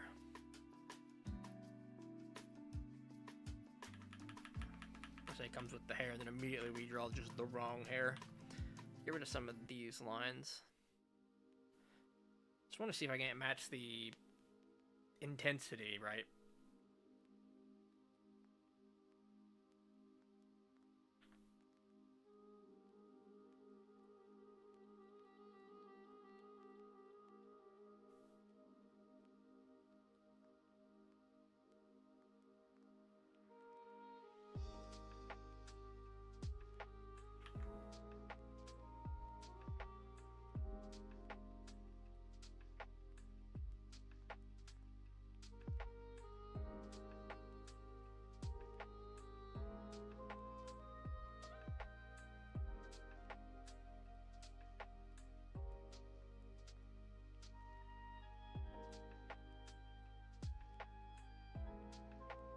And there's definitely a lot of room for improvement on the hair.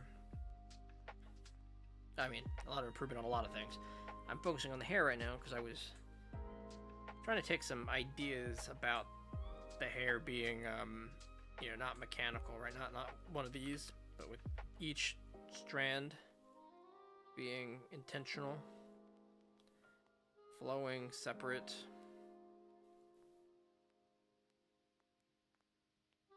We're doing this because I'm seeing how much that helps frame the picture and the story here.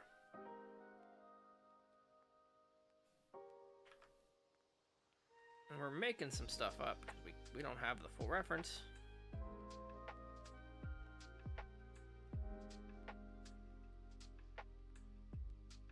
Let's see if that doesn't help us find the angles.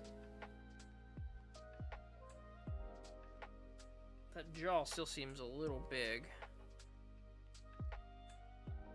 And I wonder what it would be, you know, have I traced it, but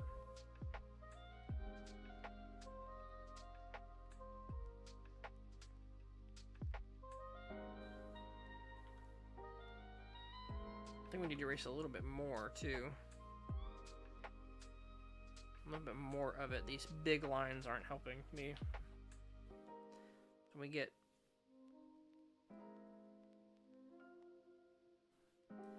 something like this and that.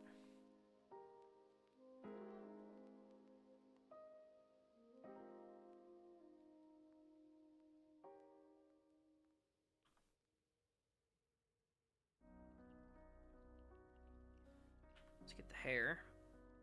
The hair can muddle up some of these lines.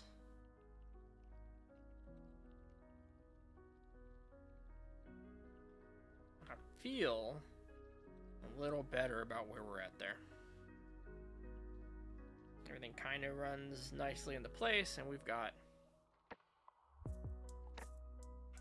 a head of a person that I can tell it's a head. So let's add a neck. Let's go back to the other one.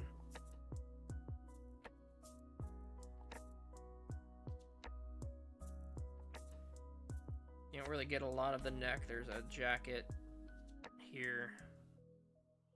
Kind of works in a few dimensions. You can see the top of it. That's kind of where I'd want to end this, do some line work above it. Let's see if we can't use our guidelines to bring the picture out. This one. Alright, so what have we learned here? We want to check our work. We want to kind of resize it a bit and see where we are finding our problems. Where are we running into consistent problems here? So if we line it up right there, I feel like we've lined it up again, or before. So let's look at hair. So just enough hair to get the character across, right? So we pay attention to the hair that sweeps in front of the major portions of the face. Maybe pay more attention than I did.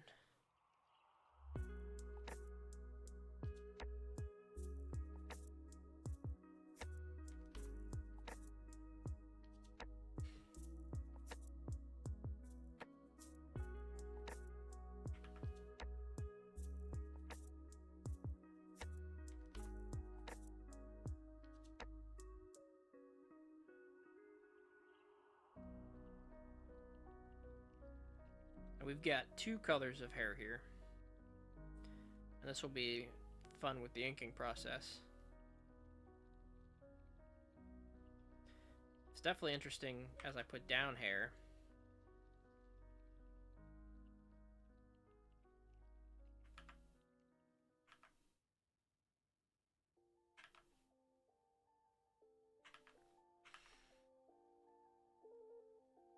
I wonder how I'm doing on size. Like, we need a sharper pen, but we need bigger hair. Let's back this up a bit.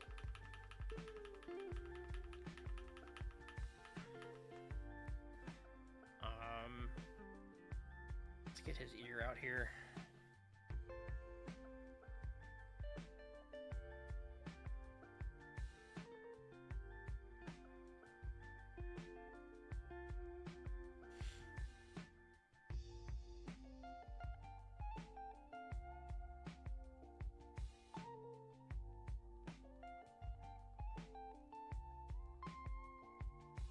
Okay, let's try again. Let's add a layer so we can play with it a little more. Let's make the black half black and the white half like red.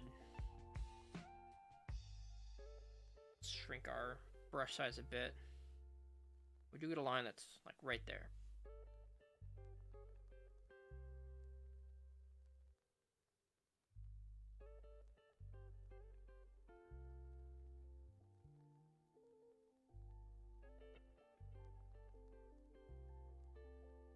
Now, a lot of this is colored in black, but it's the points I'm trying to emphasize.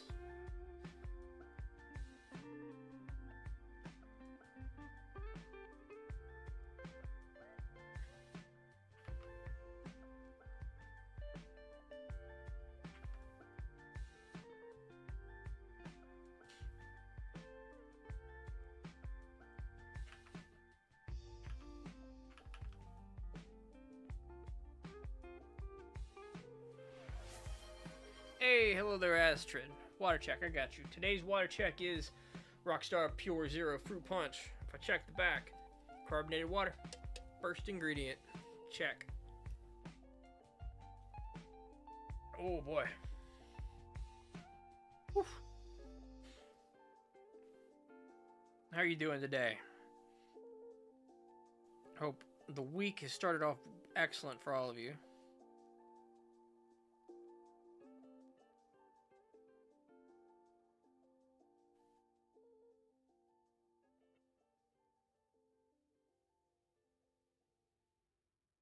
Let's not go that harsh on that line.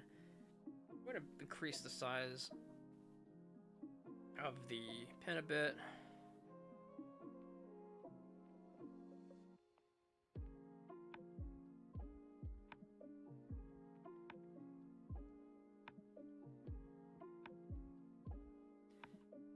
Now, it'll be interesting how I decide to tackle the hair. I'm putting a lot of maybe time into it. I don't necessarily want to. And we do get like, we lose sight on what's going on over here. So it's like, you know, do we make it up? How do we make it up? I'll probably pull up another reference, right? But we're just gonna, we're gonna cut it off. We're gonna bring these two characters. I'm gonna take the win and ignore it. All right. So other hair. You know, it like comes down, goes over and across.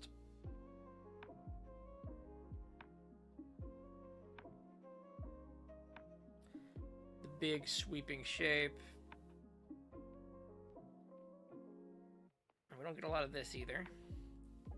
But we do see a lot of the flow is wild. But generally sweeping to the left. Generally sweeping over here.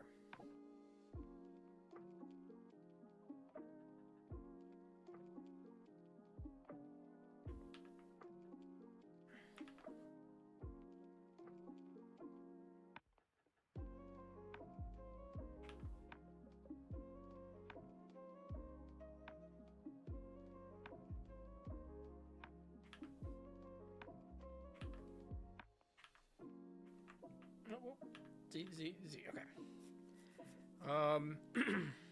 What are the other highlights here that make him him? The burn?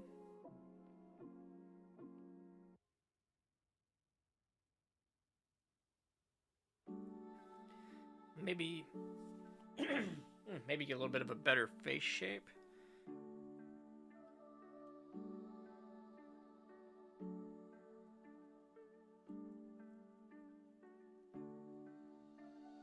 We get a good shadow here.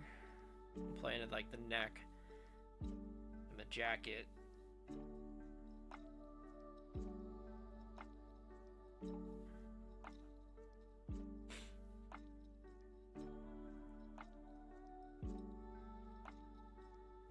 Interesting thought here on said jacket.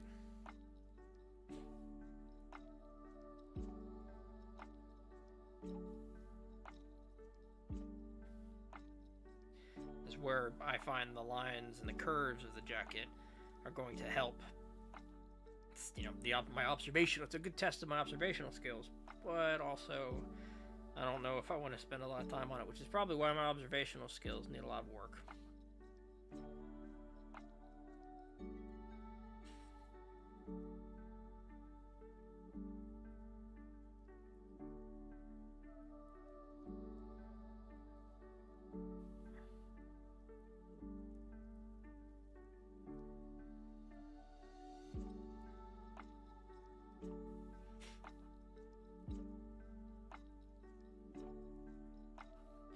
And let's just give the shadows a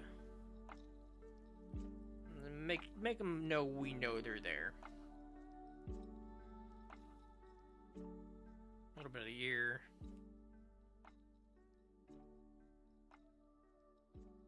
A little bit of this ear.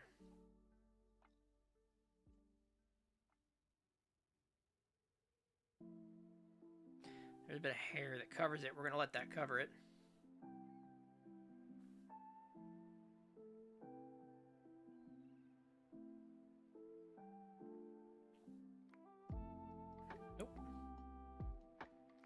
Now, let's see what we can do for ink. Let's bring these a little closer.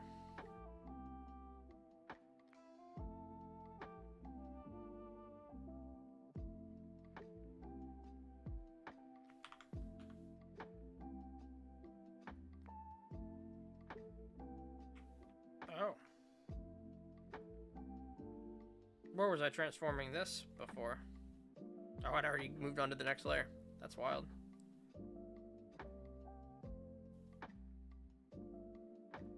Well, in that case, we'll flatten what we can flatten. And then we'll add a layer to that.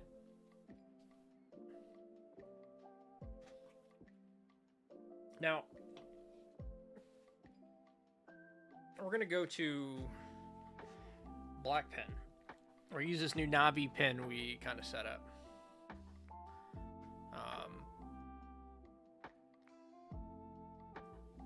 The idea I want to keep in mind is line quality as we draw. I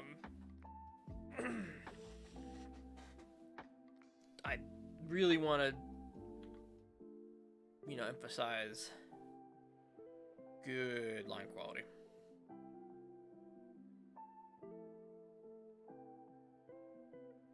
We're also going to delete these little references we drew over here. There we go. And zoom on in a bit. Say a bit.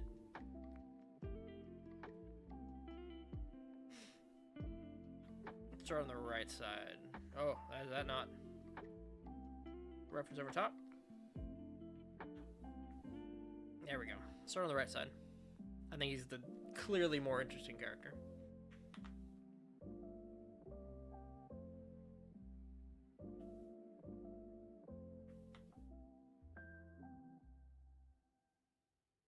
Okay.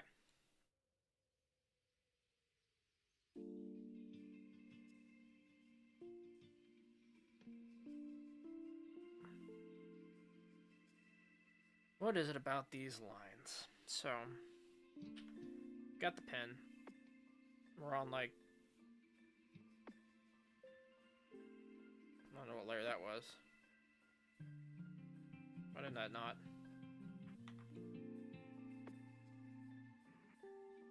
Am I getting any art? P. Are we not in focus?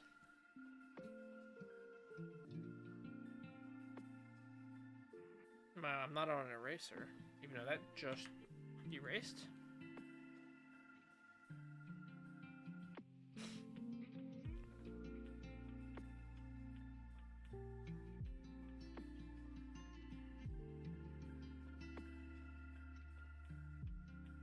Do you think we're on the eraser? That's not the...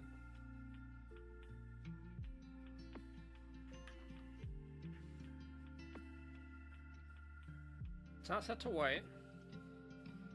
Set to black. If I use the mouse draws. Pen, if I flip it over, is an eraser. If I flip it back over, shouldn't be an eraser. Let's go to the actual eraser.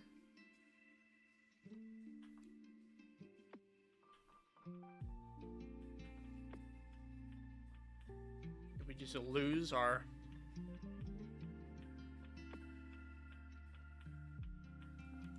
pen? Do I need to reset the software? Let's reset the page. Reset, turn off and on again.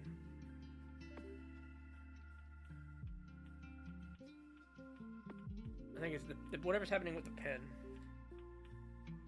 It felt like the pen was stuck on eraser mode, thinking it was flipped. But let's try again. There we go. Just needed a restart. Alright, so if I zoom in just a little bit more, we get the full canvas. Alright, so the lines. Looking at the lines. We get a solid line here. I think what's going to get us the most for him is the hashing. I do think the hashing is going to be where the quality comes in, like getting all these burn marks into his face. Getting the eyes right up here is going to play a lot into it. This nose, you know, is actually just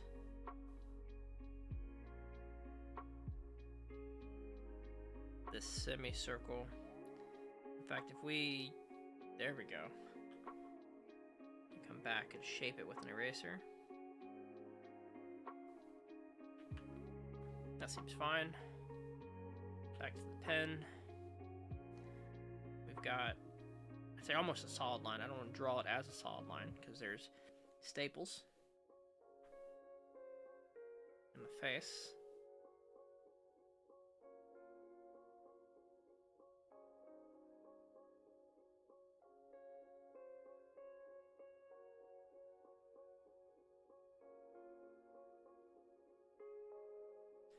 I need to like zoom in more for this. I never quite know when to zoom in, when not to.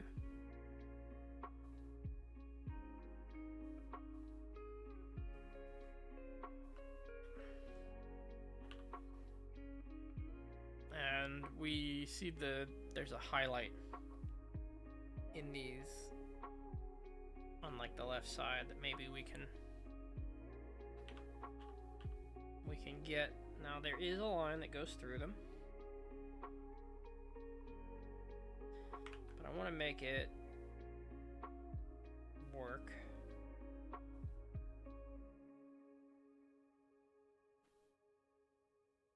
It splits up here. And there's a little bit of a curve down here, but it ain't much. We have those same lines that go up the cheeks. I don't want to get too big into the details, but what if we did like a line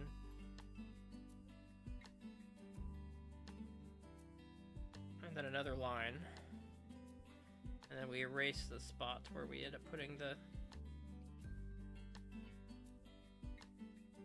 staples.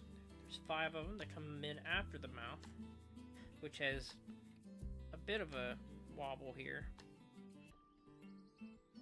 Not all of it, just at the beginning. We get darker lines in here, and there's a top of the teeth. Now, a little bit bigger than that. That is a smooth line.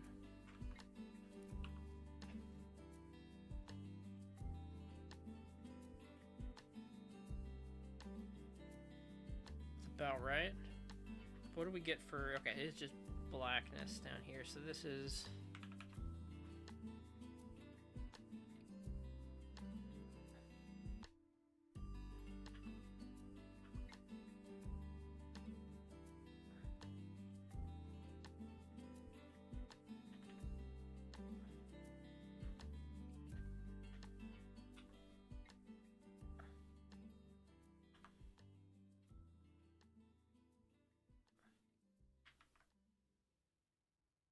back to the pencil.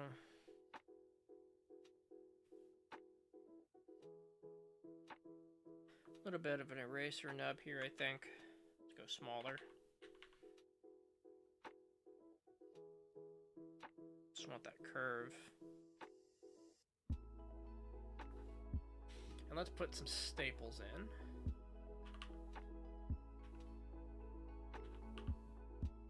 We're getting used to our controls. We're getting used to our controls. Alright. One right about here. A little farther up. And we can see the angles of these are changing slightly. They're getting smaller. They're behaving to perspective.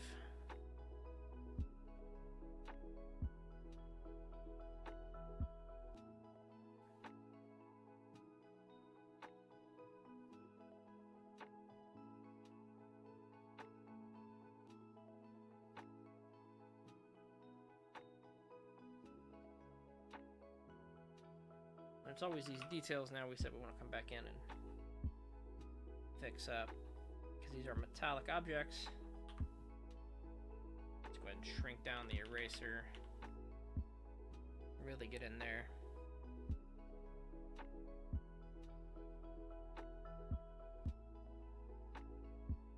Because they're metallic, they've also got their own shading. They're pretty light on that side. Alright, what about the right side? I do have a flip button I should use, right? I'm pretty sure I put a flip button in. H. There it is. I gotta get used to that. This is supposed to tell me, are we messing up any proportions and stuff? But same on this side. Zoom on in.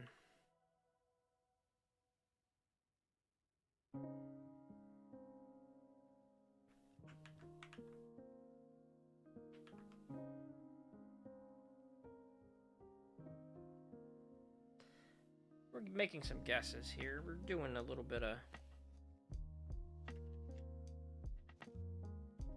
freehand. I don't know if the number of staples play a big role or are regularly counted. I'm going to assume they're not.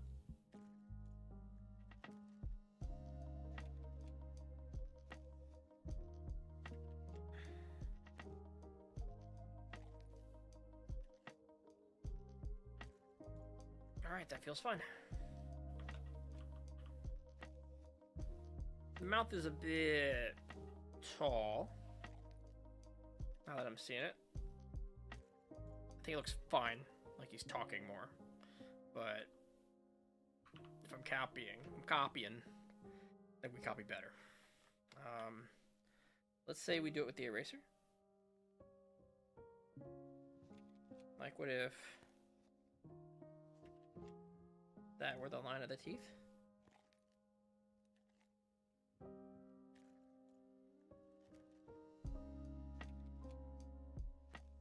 We get rid of these lines.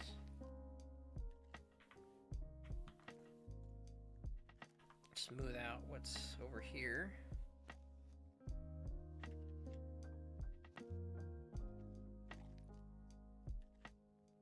Take a look at the picture again.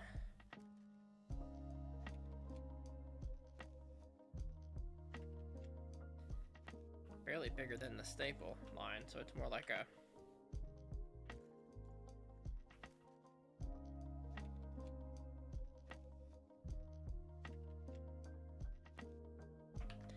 oh, it's a smooth line until it's not, which is right about there.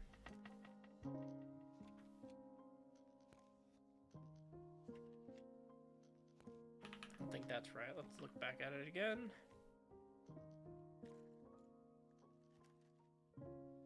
Better.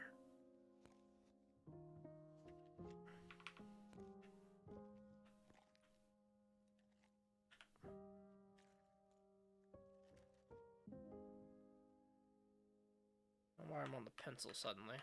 Pen.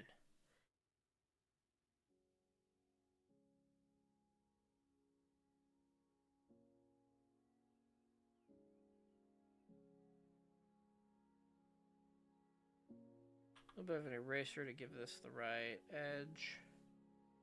Alright, we're spending a lot of time on this, so let's zoom out.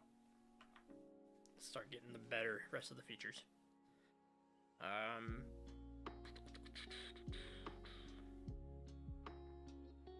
Eyes. I think we take them as thin as we can take them. As thin as our sketch is, we get... Yeah, we're fine.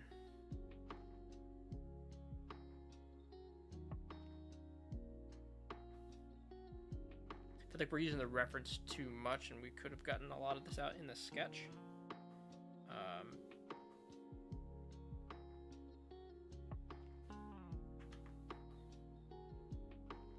And this might be a reason to have the reference off to the side.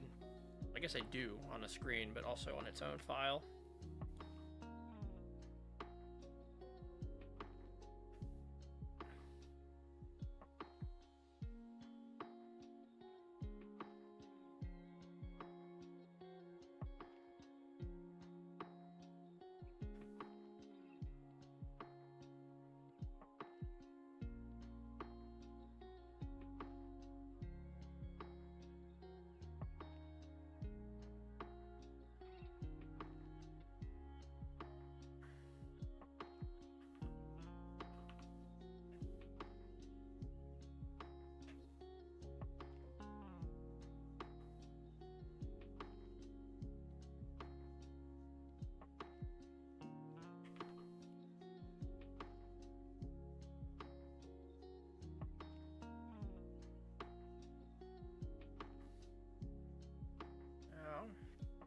do about as many staples as we want. I think what we do is we just do these stick lines.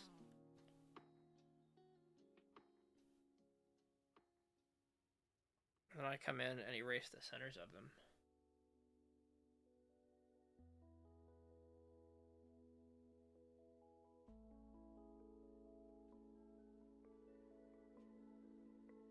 I think the big highlight here is if we go over and we look at it, they've also got pinches into the skin, which is really cool.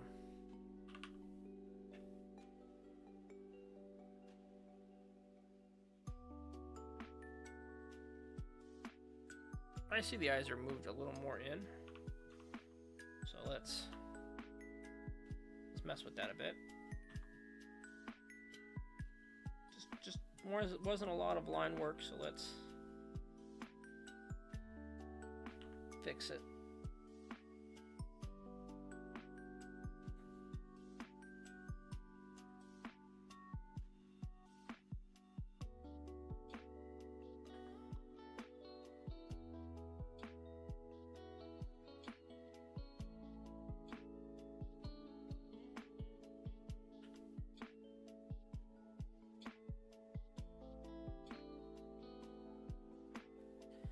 Let's just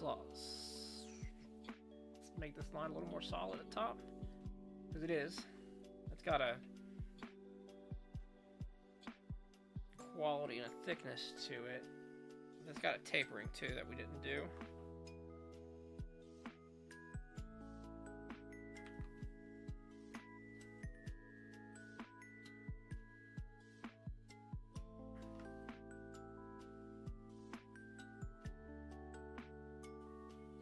Let's add those tiny little lines we were talking about, little details.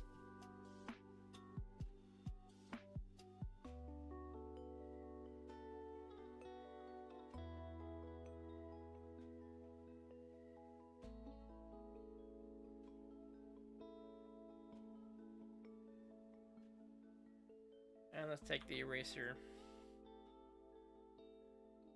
and give ourselves metallic staples.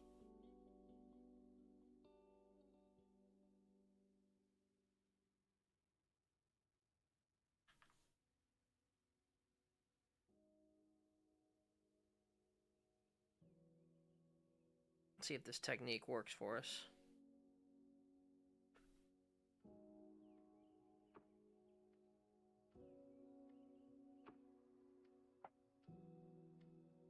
I feel like it's given us shape, much better shape to them.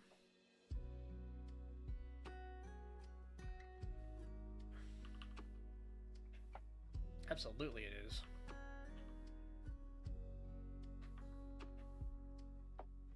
Alright.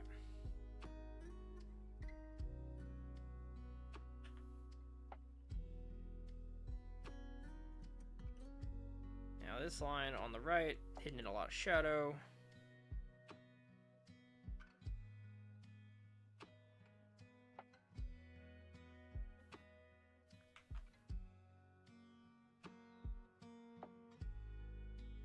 A lot of shadow down here.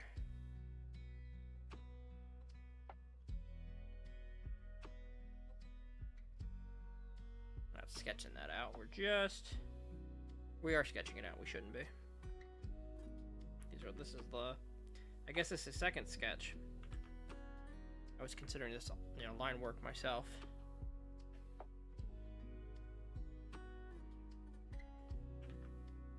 But I guess we could go any number of, attempts on this. We'll just let it go at whatever.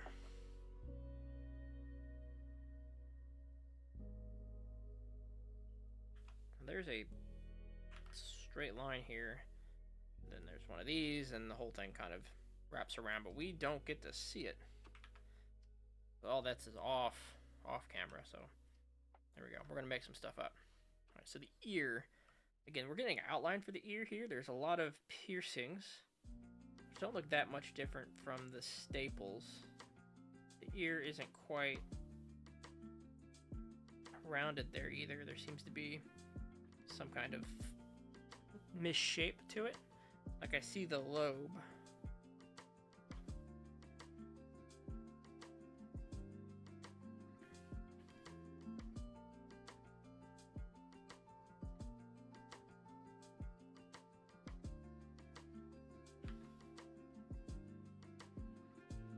So we get this like 4 rings, which, you know, I think we do the same thing. We just do a thick line. In fact, we're gonna do a thick line. Let's increase the size. Let's zoom in. We get this thick line.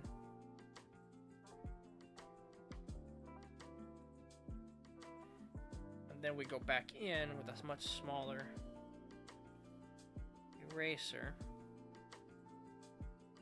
and try to follow our lines in. You know, even when we get it wrong, it doesn't look bad. There we go. Now there's a lot of lines and burn marks in there. I think we're gonna come back to that for certain. But let's see if we can't get any other major shapes taken care of. All right, so now it's hair. Now it's not hair. We have plenty to do before hair. I guess the other ear. But, you know, hey, this is off panel. We're gonna let ourselves be off panel. Eyelids.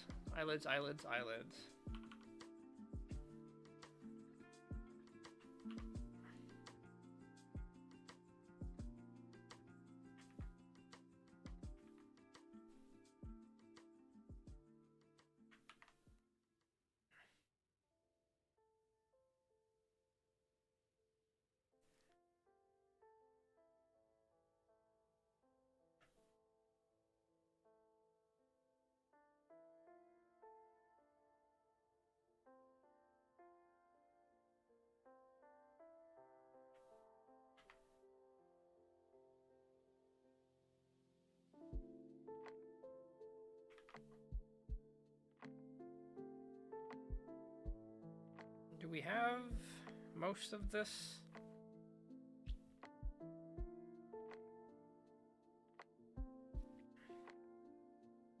There's definitely some details.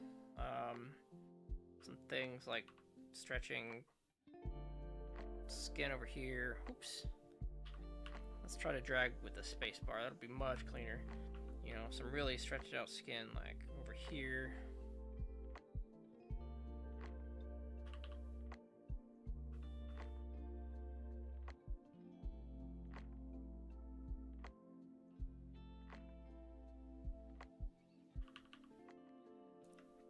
Some marks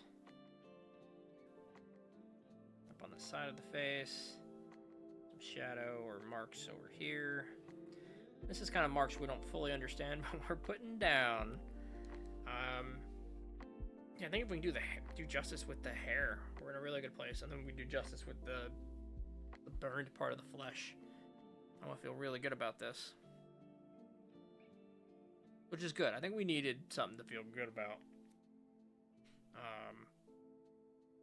I also want to do this in a way that I can fill it and not paint it. So let's try that.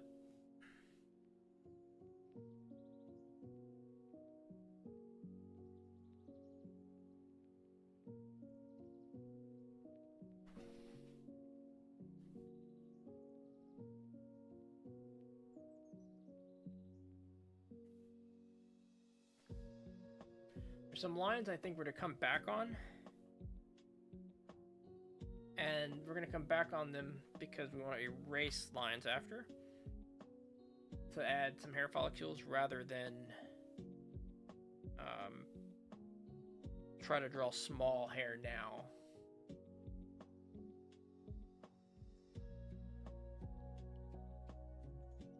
So for example, there's definitely, like, this is going to get filled in pretty roughly, and this line I just drew is actually a white line.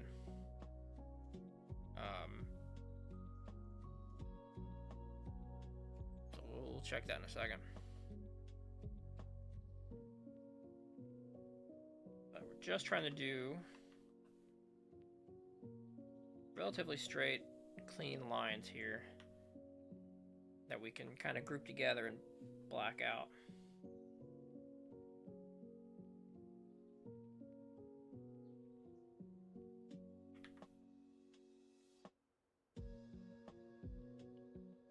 So like this one, there's clearly a gap. We'll close the gap.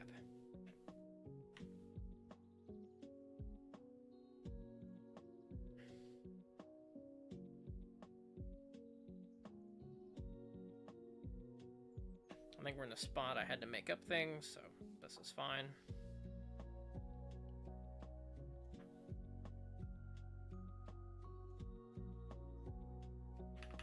And we gotta keep rotating for good lines here.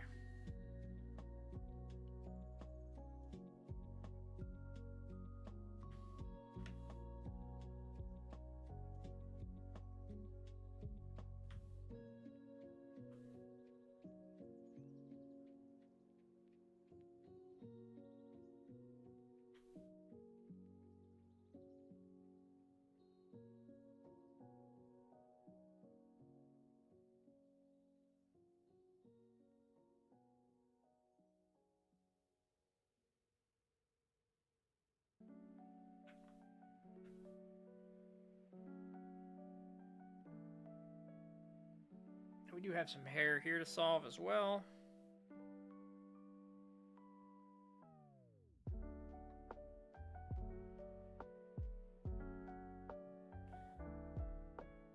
And we cut off the side of the head, somewhere around there.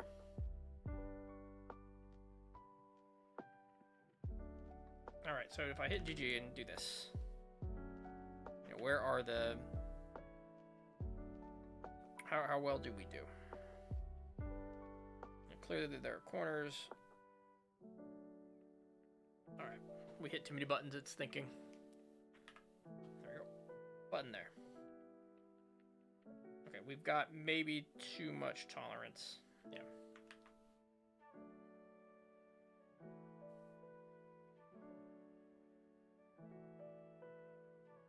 Oh, I see, the ear. Yep, okay. So we need a line essentially there.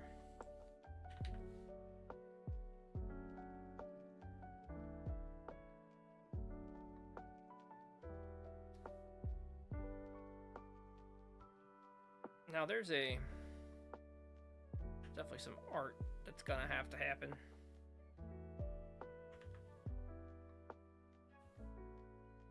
This all feels too much.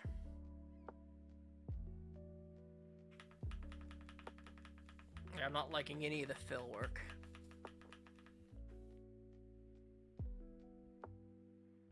Just at all. So I wonder what's the better solution. What if... Can we find the layers this way?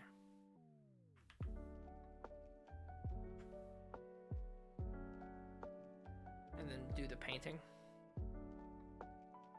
Yeah, I think we just had that same problem. Zoom in. Move over.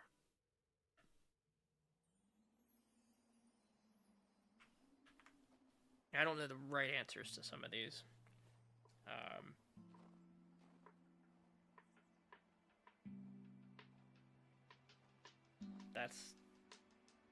Let's refer to all layers. That'll do it. Refer to all layers. Let's up your tolerance to like, I don't know, 50. That end up being the whole page? It does. Let's lower it to 36.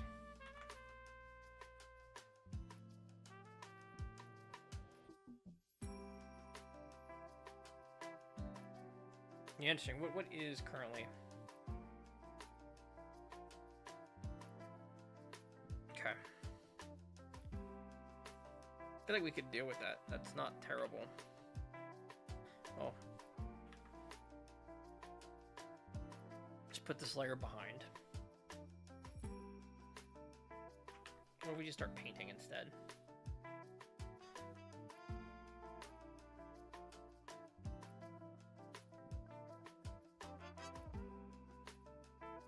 apply. What's that mean?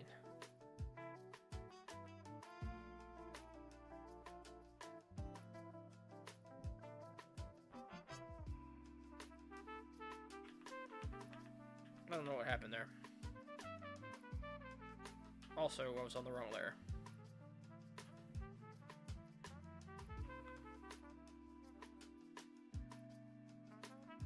We need a new layer. I need a color layer. We'll make sure this is a color. Now I want to see what happens. No idea. Alright.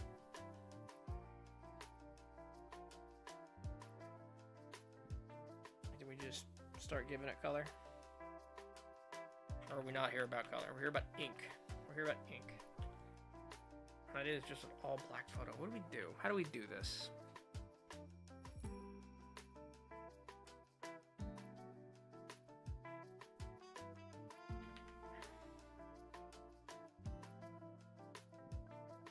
This is going to be the full page.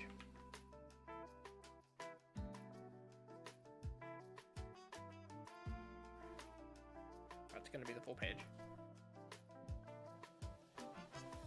It looks bad, but does it only look bad because of the spaces I haven't fixed?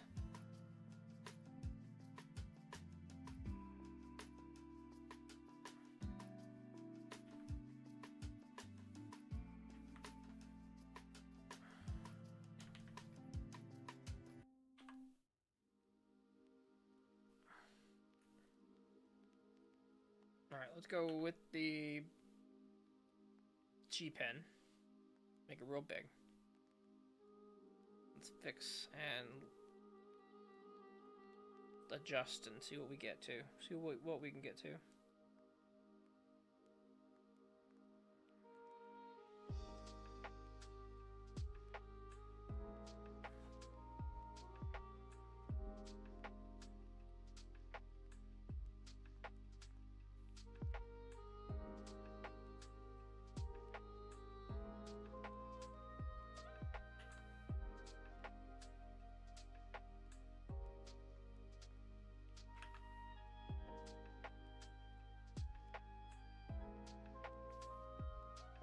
This might also be a calling to start using the vector layers.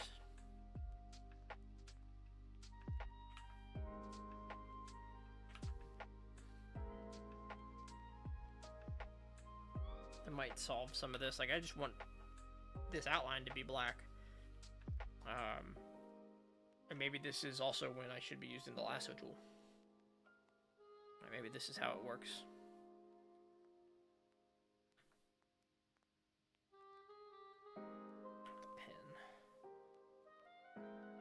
Rotate it, give it the same angles I put it in on.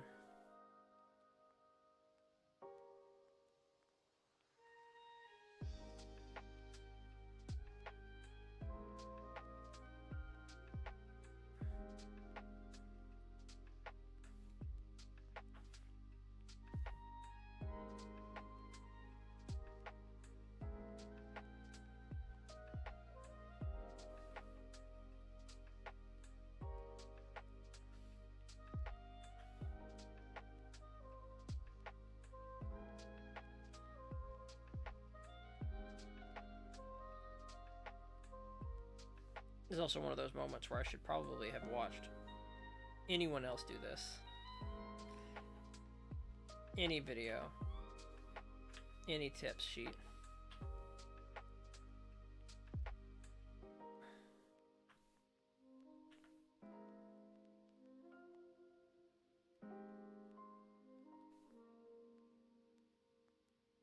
Because I think it's going to be flat.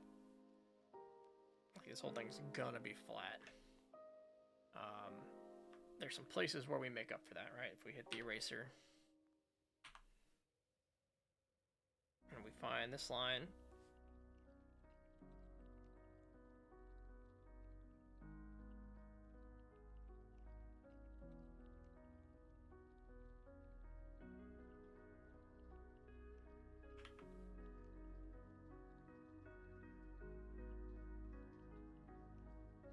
Now there's some things that need to be erased on these other layers. back there.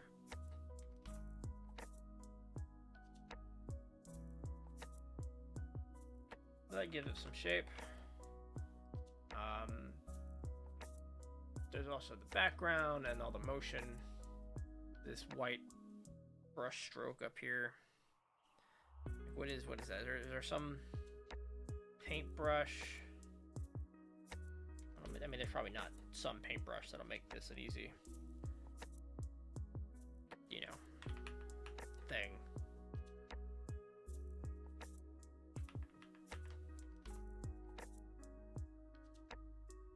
It's definitely like a streaky brush.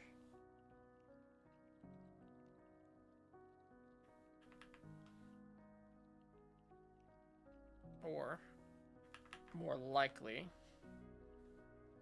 something like this.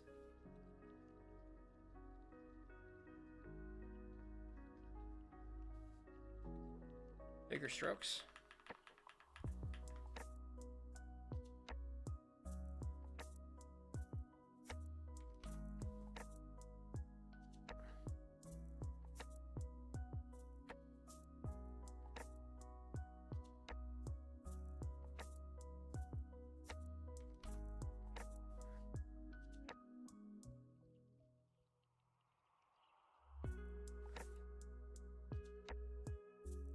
And we're trying to copy the effect. We'll learn something along the way.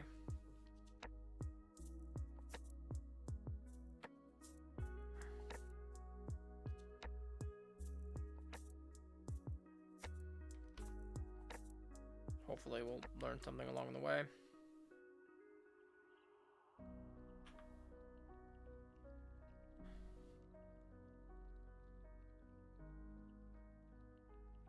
We have some black lines doing similar things.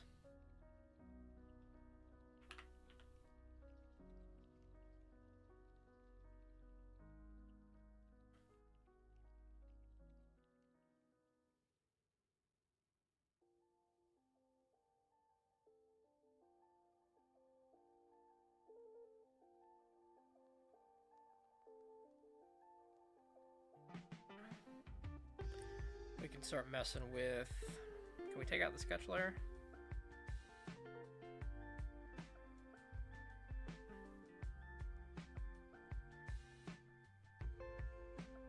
Oof, the sketch layer always helps so much. I was gonna say start messing with the burn marks. But I want a new layer for that, and I want to bring it down. Now I think we just look at it really quick, and it's just a series of lines that follow the shape of the object and the contours, right? So theoretically, I don't need to constantly refer back, but let's see what happens. Because they're very intentionally placed.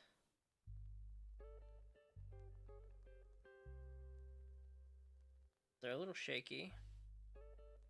They're not solid lines. So they're like...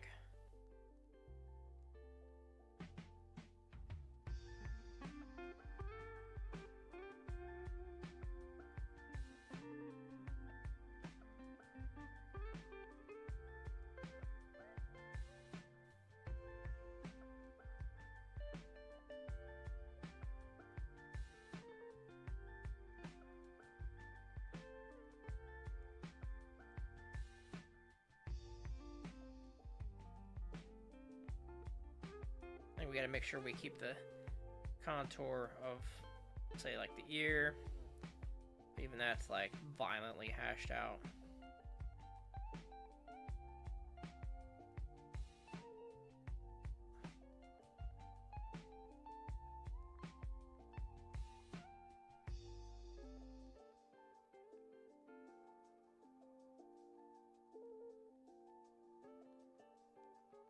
It's almost like the more I apply to it, the more it comes out, right? This is kind of a...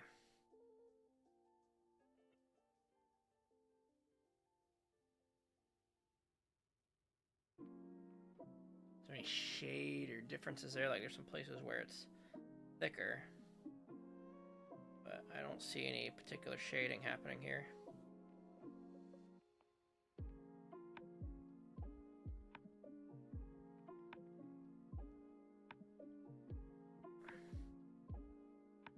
To make sure the edges aren't particularly light because I'm staying away from them.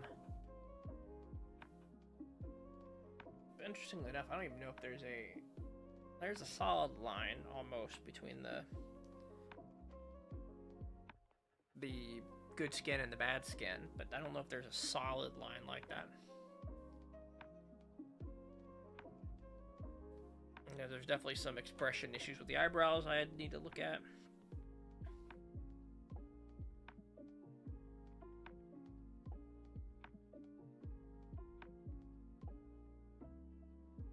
I wonder how, you know, each of these lines is put down by the artist. Are they all intentional? Or are they haphazard? Is every line meticulously placed?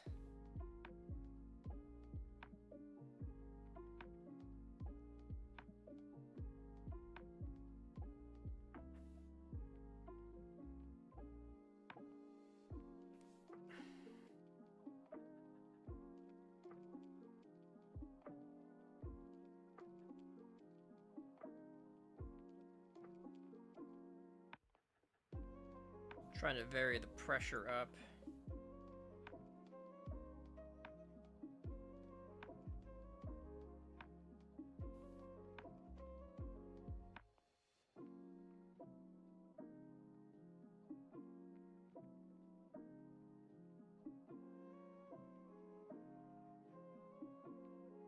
Darker lines here for the staples. Make sure we're not forgetting to put some lines that come from the actual edges. Oh, it is very dark in places, especially like over here. We start to fade in, like definitely shadow playing a role here. And whatever this motion is as he's looking down.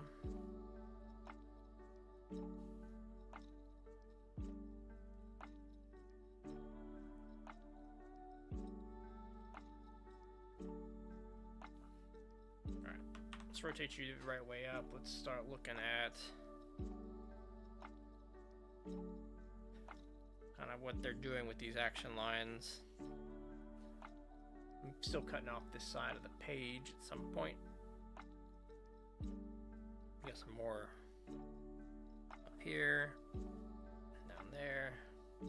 It's almost a wavelength to these lines. And where they're darker and not darker. Which I think I just screwed up with some scribbles, but we'll clean up with a couple black lines in here.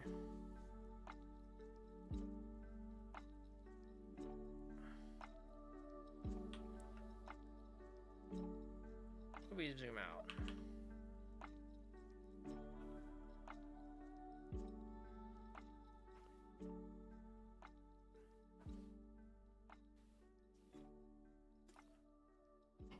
Oh boy. Well, I can see pieces of the art that, you know, heavily are influenced by the background, some of these shadows. There's a lot of motion in the background, and without that, a lot of things we're doing right now don't make as much sense. Give this a good thick line. You're about to just do a bunch of quick shadowing down here. Now there's a contour to it all. I don't know if it's that kind of contour. We're doing a little much there. I mean, that's fine.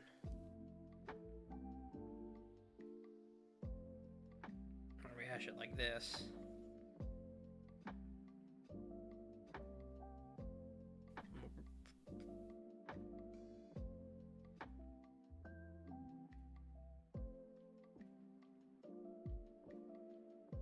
the mail was just delivered.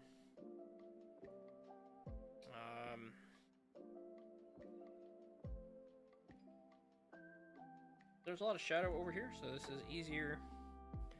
Gonna be a little easier to fill in. Is it easier, harder?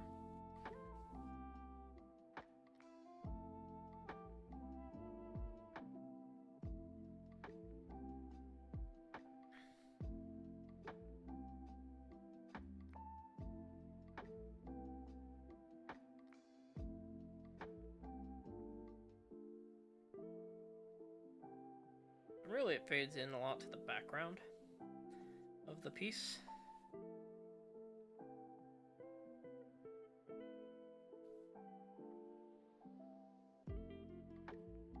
So there's some...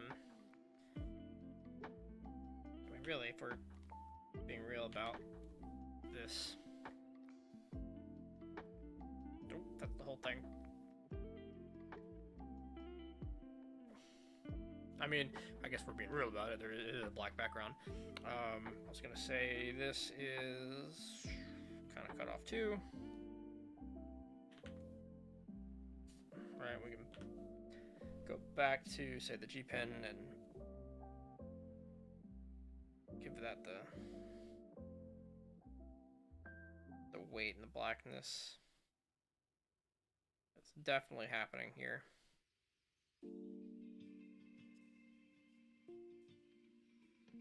Even if we get some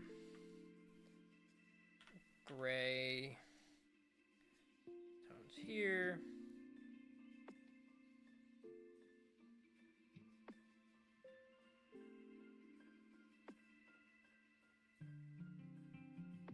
Not a gray that's kind of in the background, actually. If we do this as a clear, we already have a great background.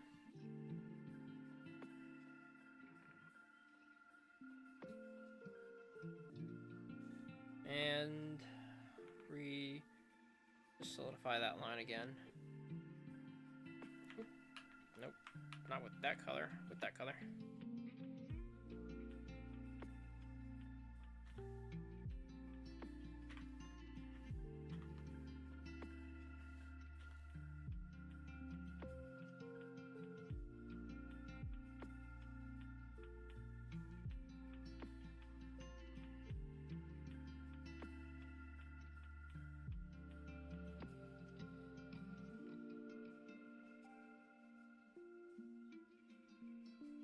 I think we get more of the contours of the body. It'll come together a little.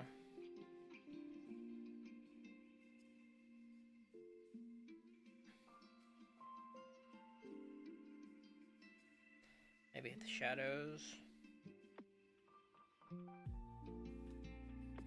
Kind of playing in this space, but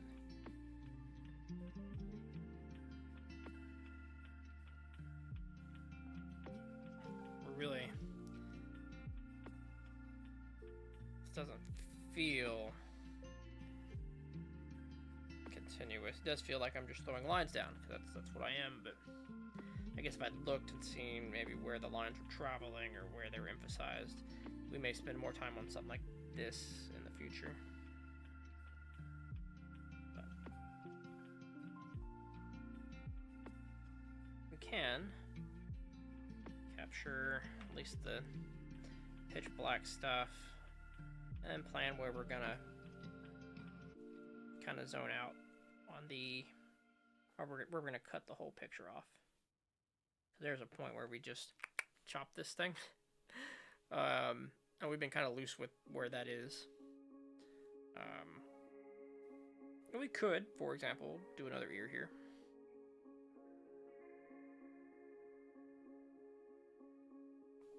Right, we can even try to do the inside bits of it. I think Dobby has another pair of earrings. Does he duplicate on both sides? Let's see. Not Dobby. This isn't. Yeah, Dobby. No. Yes? Yes, this is Dobby. Images. I need another reference. Yeah, he's got rings on both sides. so we could definitely come in here and kind of do the same thing. I want to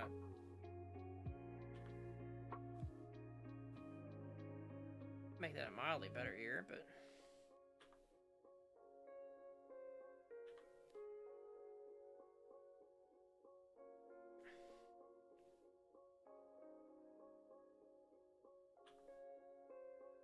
I do need a smaller eraser for the work I'm doing.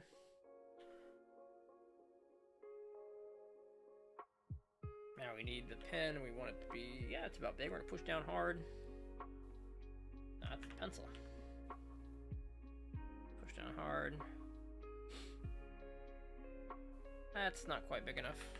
Let's go with 30.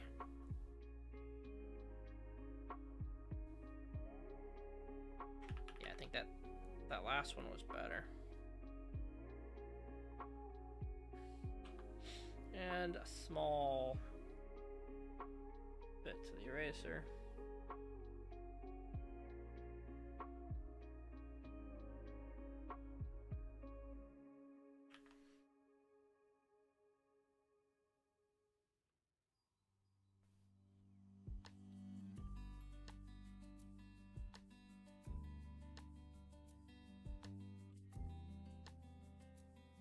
Awesome. We get a little bit more shadow, I think, with our lines here. A little thicker.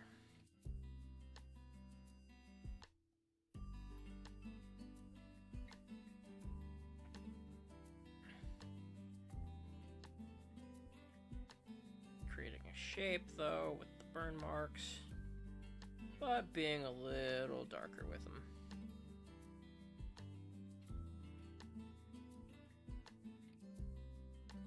That we've from our imagination threw something in.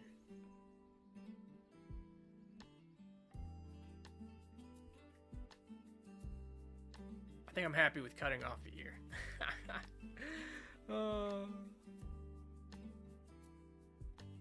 Just a whole.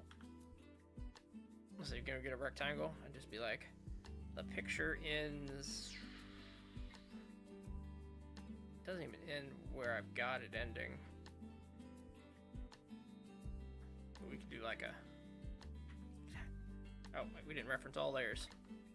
We kind of need to combine everything now, don't we?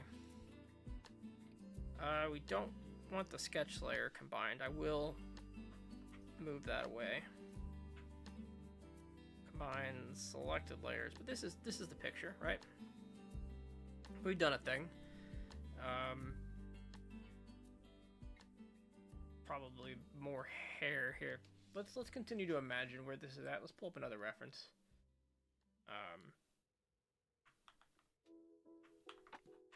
Here's what we'll do.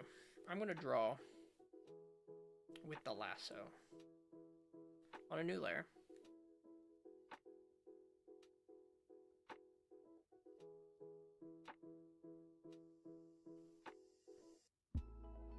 And let's just see what we get.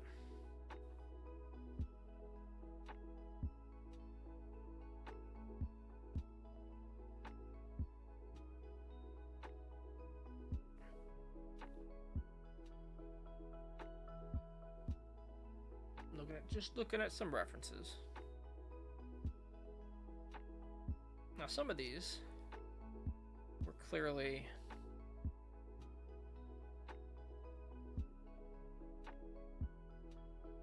here, let's just fill this in. I want to refer to only the editing layer. We're covering up stuff we've done with this layer.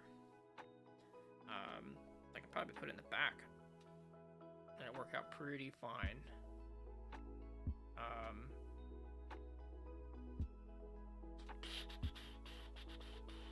At least that piece. There's also some hair usually that comes down.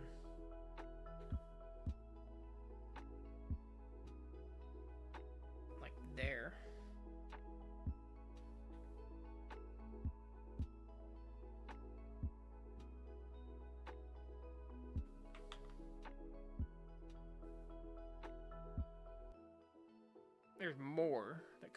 the eye.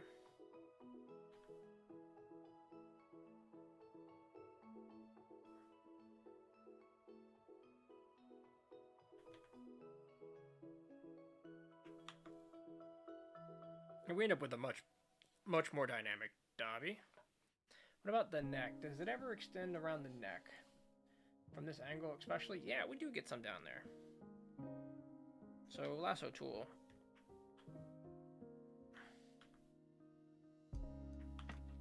Just a little bit, though. I mean, it's just bop, bop. Bop, bop.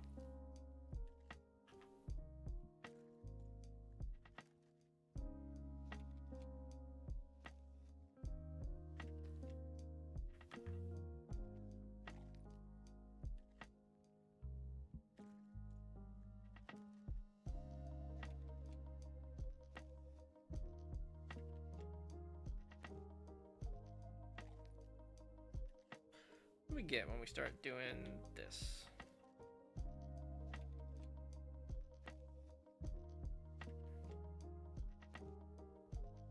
Now it's behind, but the layer also isn't been painted on white.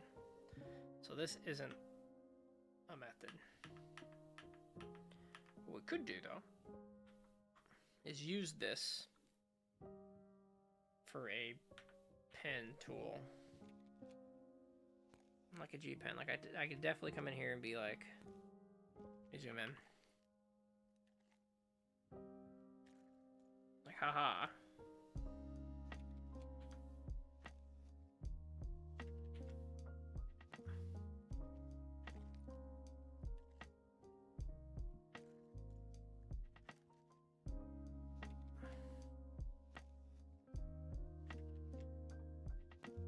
I have to come back, I think, and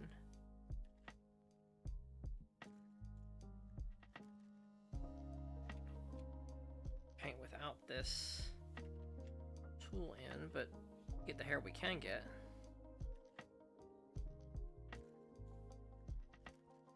Deselect, shrink the brush a bit, just like this area here.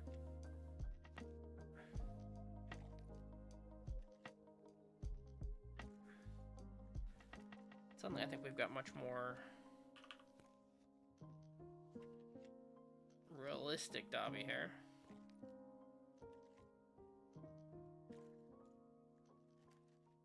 Probably owe ourselves a little bit over to the right too. And it's even it's in the photo, we just didn't see it because of the background. Oopsie.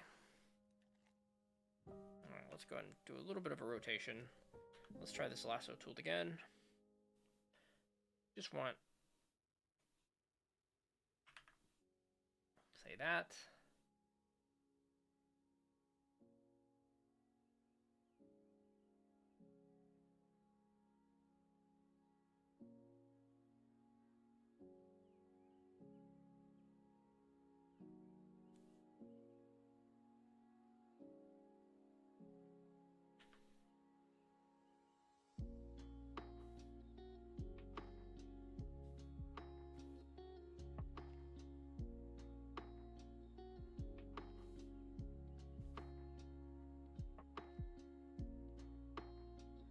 Nope, I'll do that.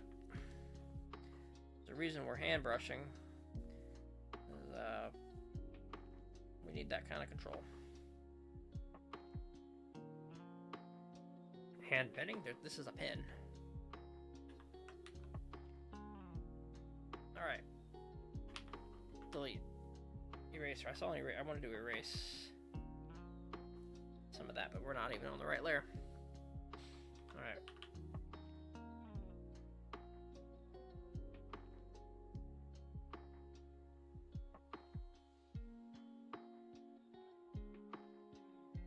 I think there's one more.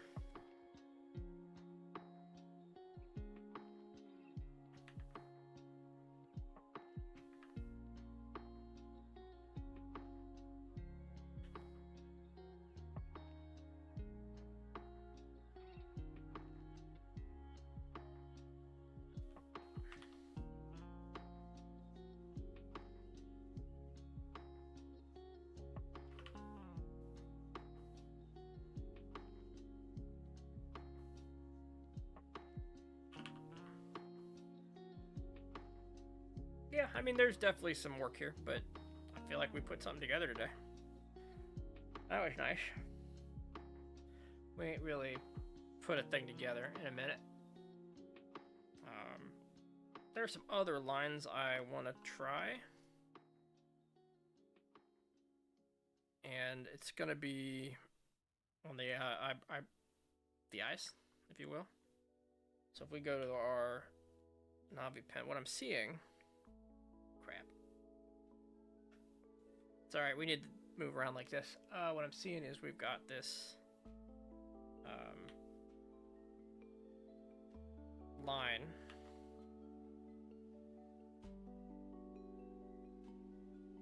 Why is that the way it is right now? Not Lazy Brush, Navi Pen.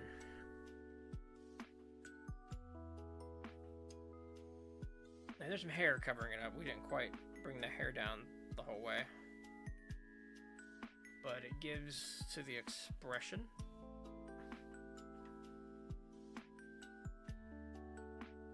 And it ain't quite there. We've got some angle problems, but I'll call that a piece. It's interesting. We actually brought up.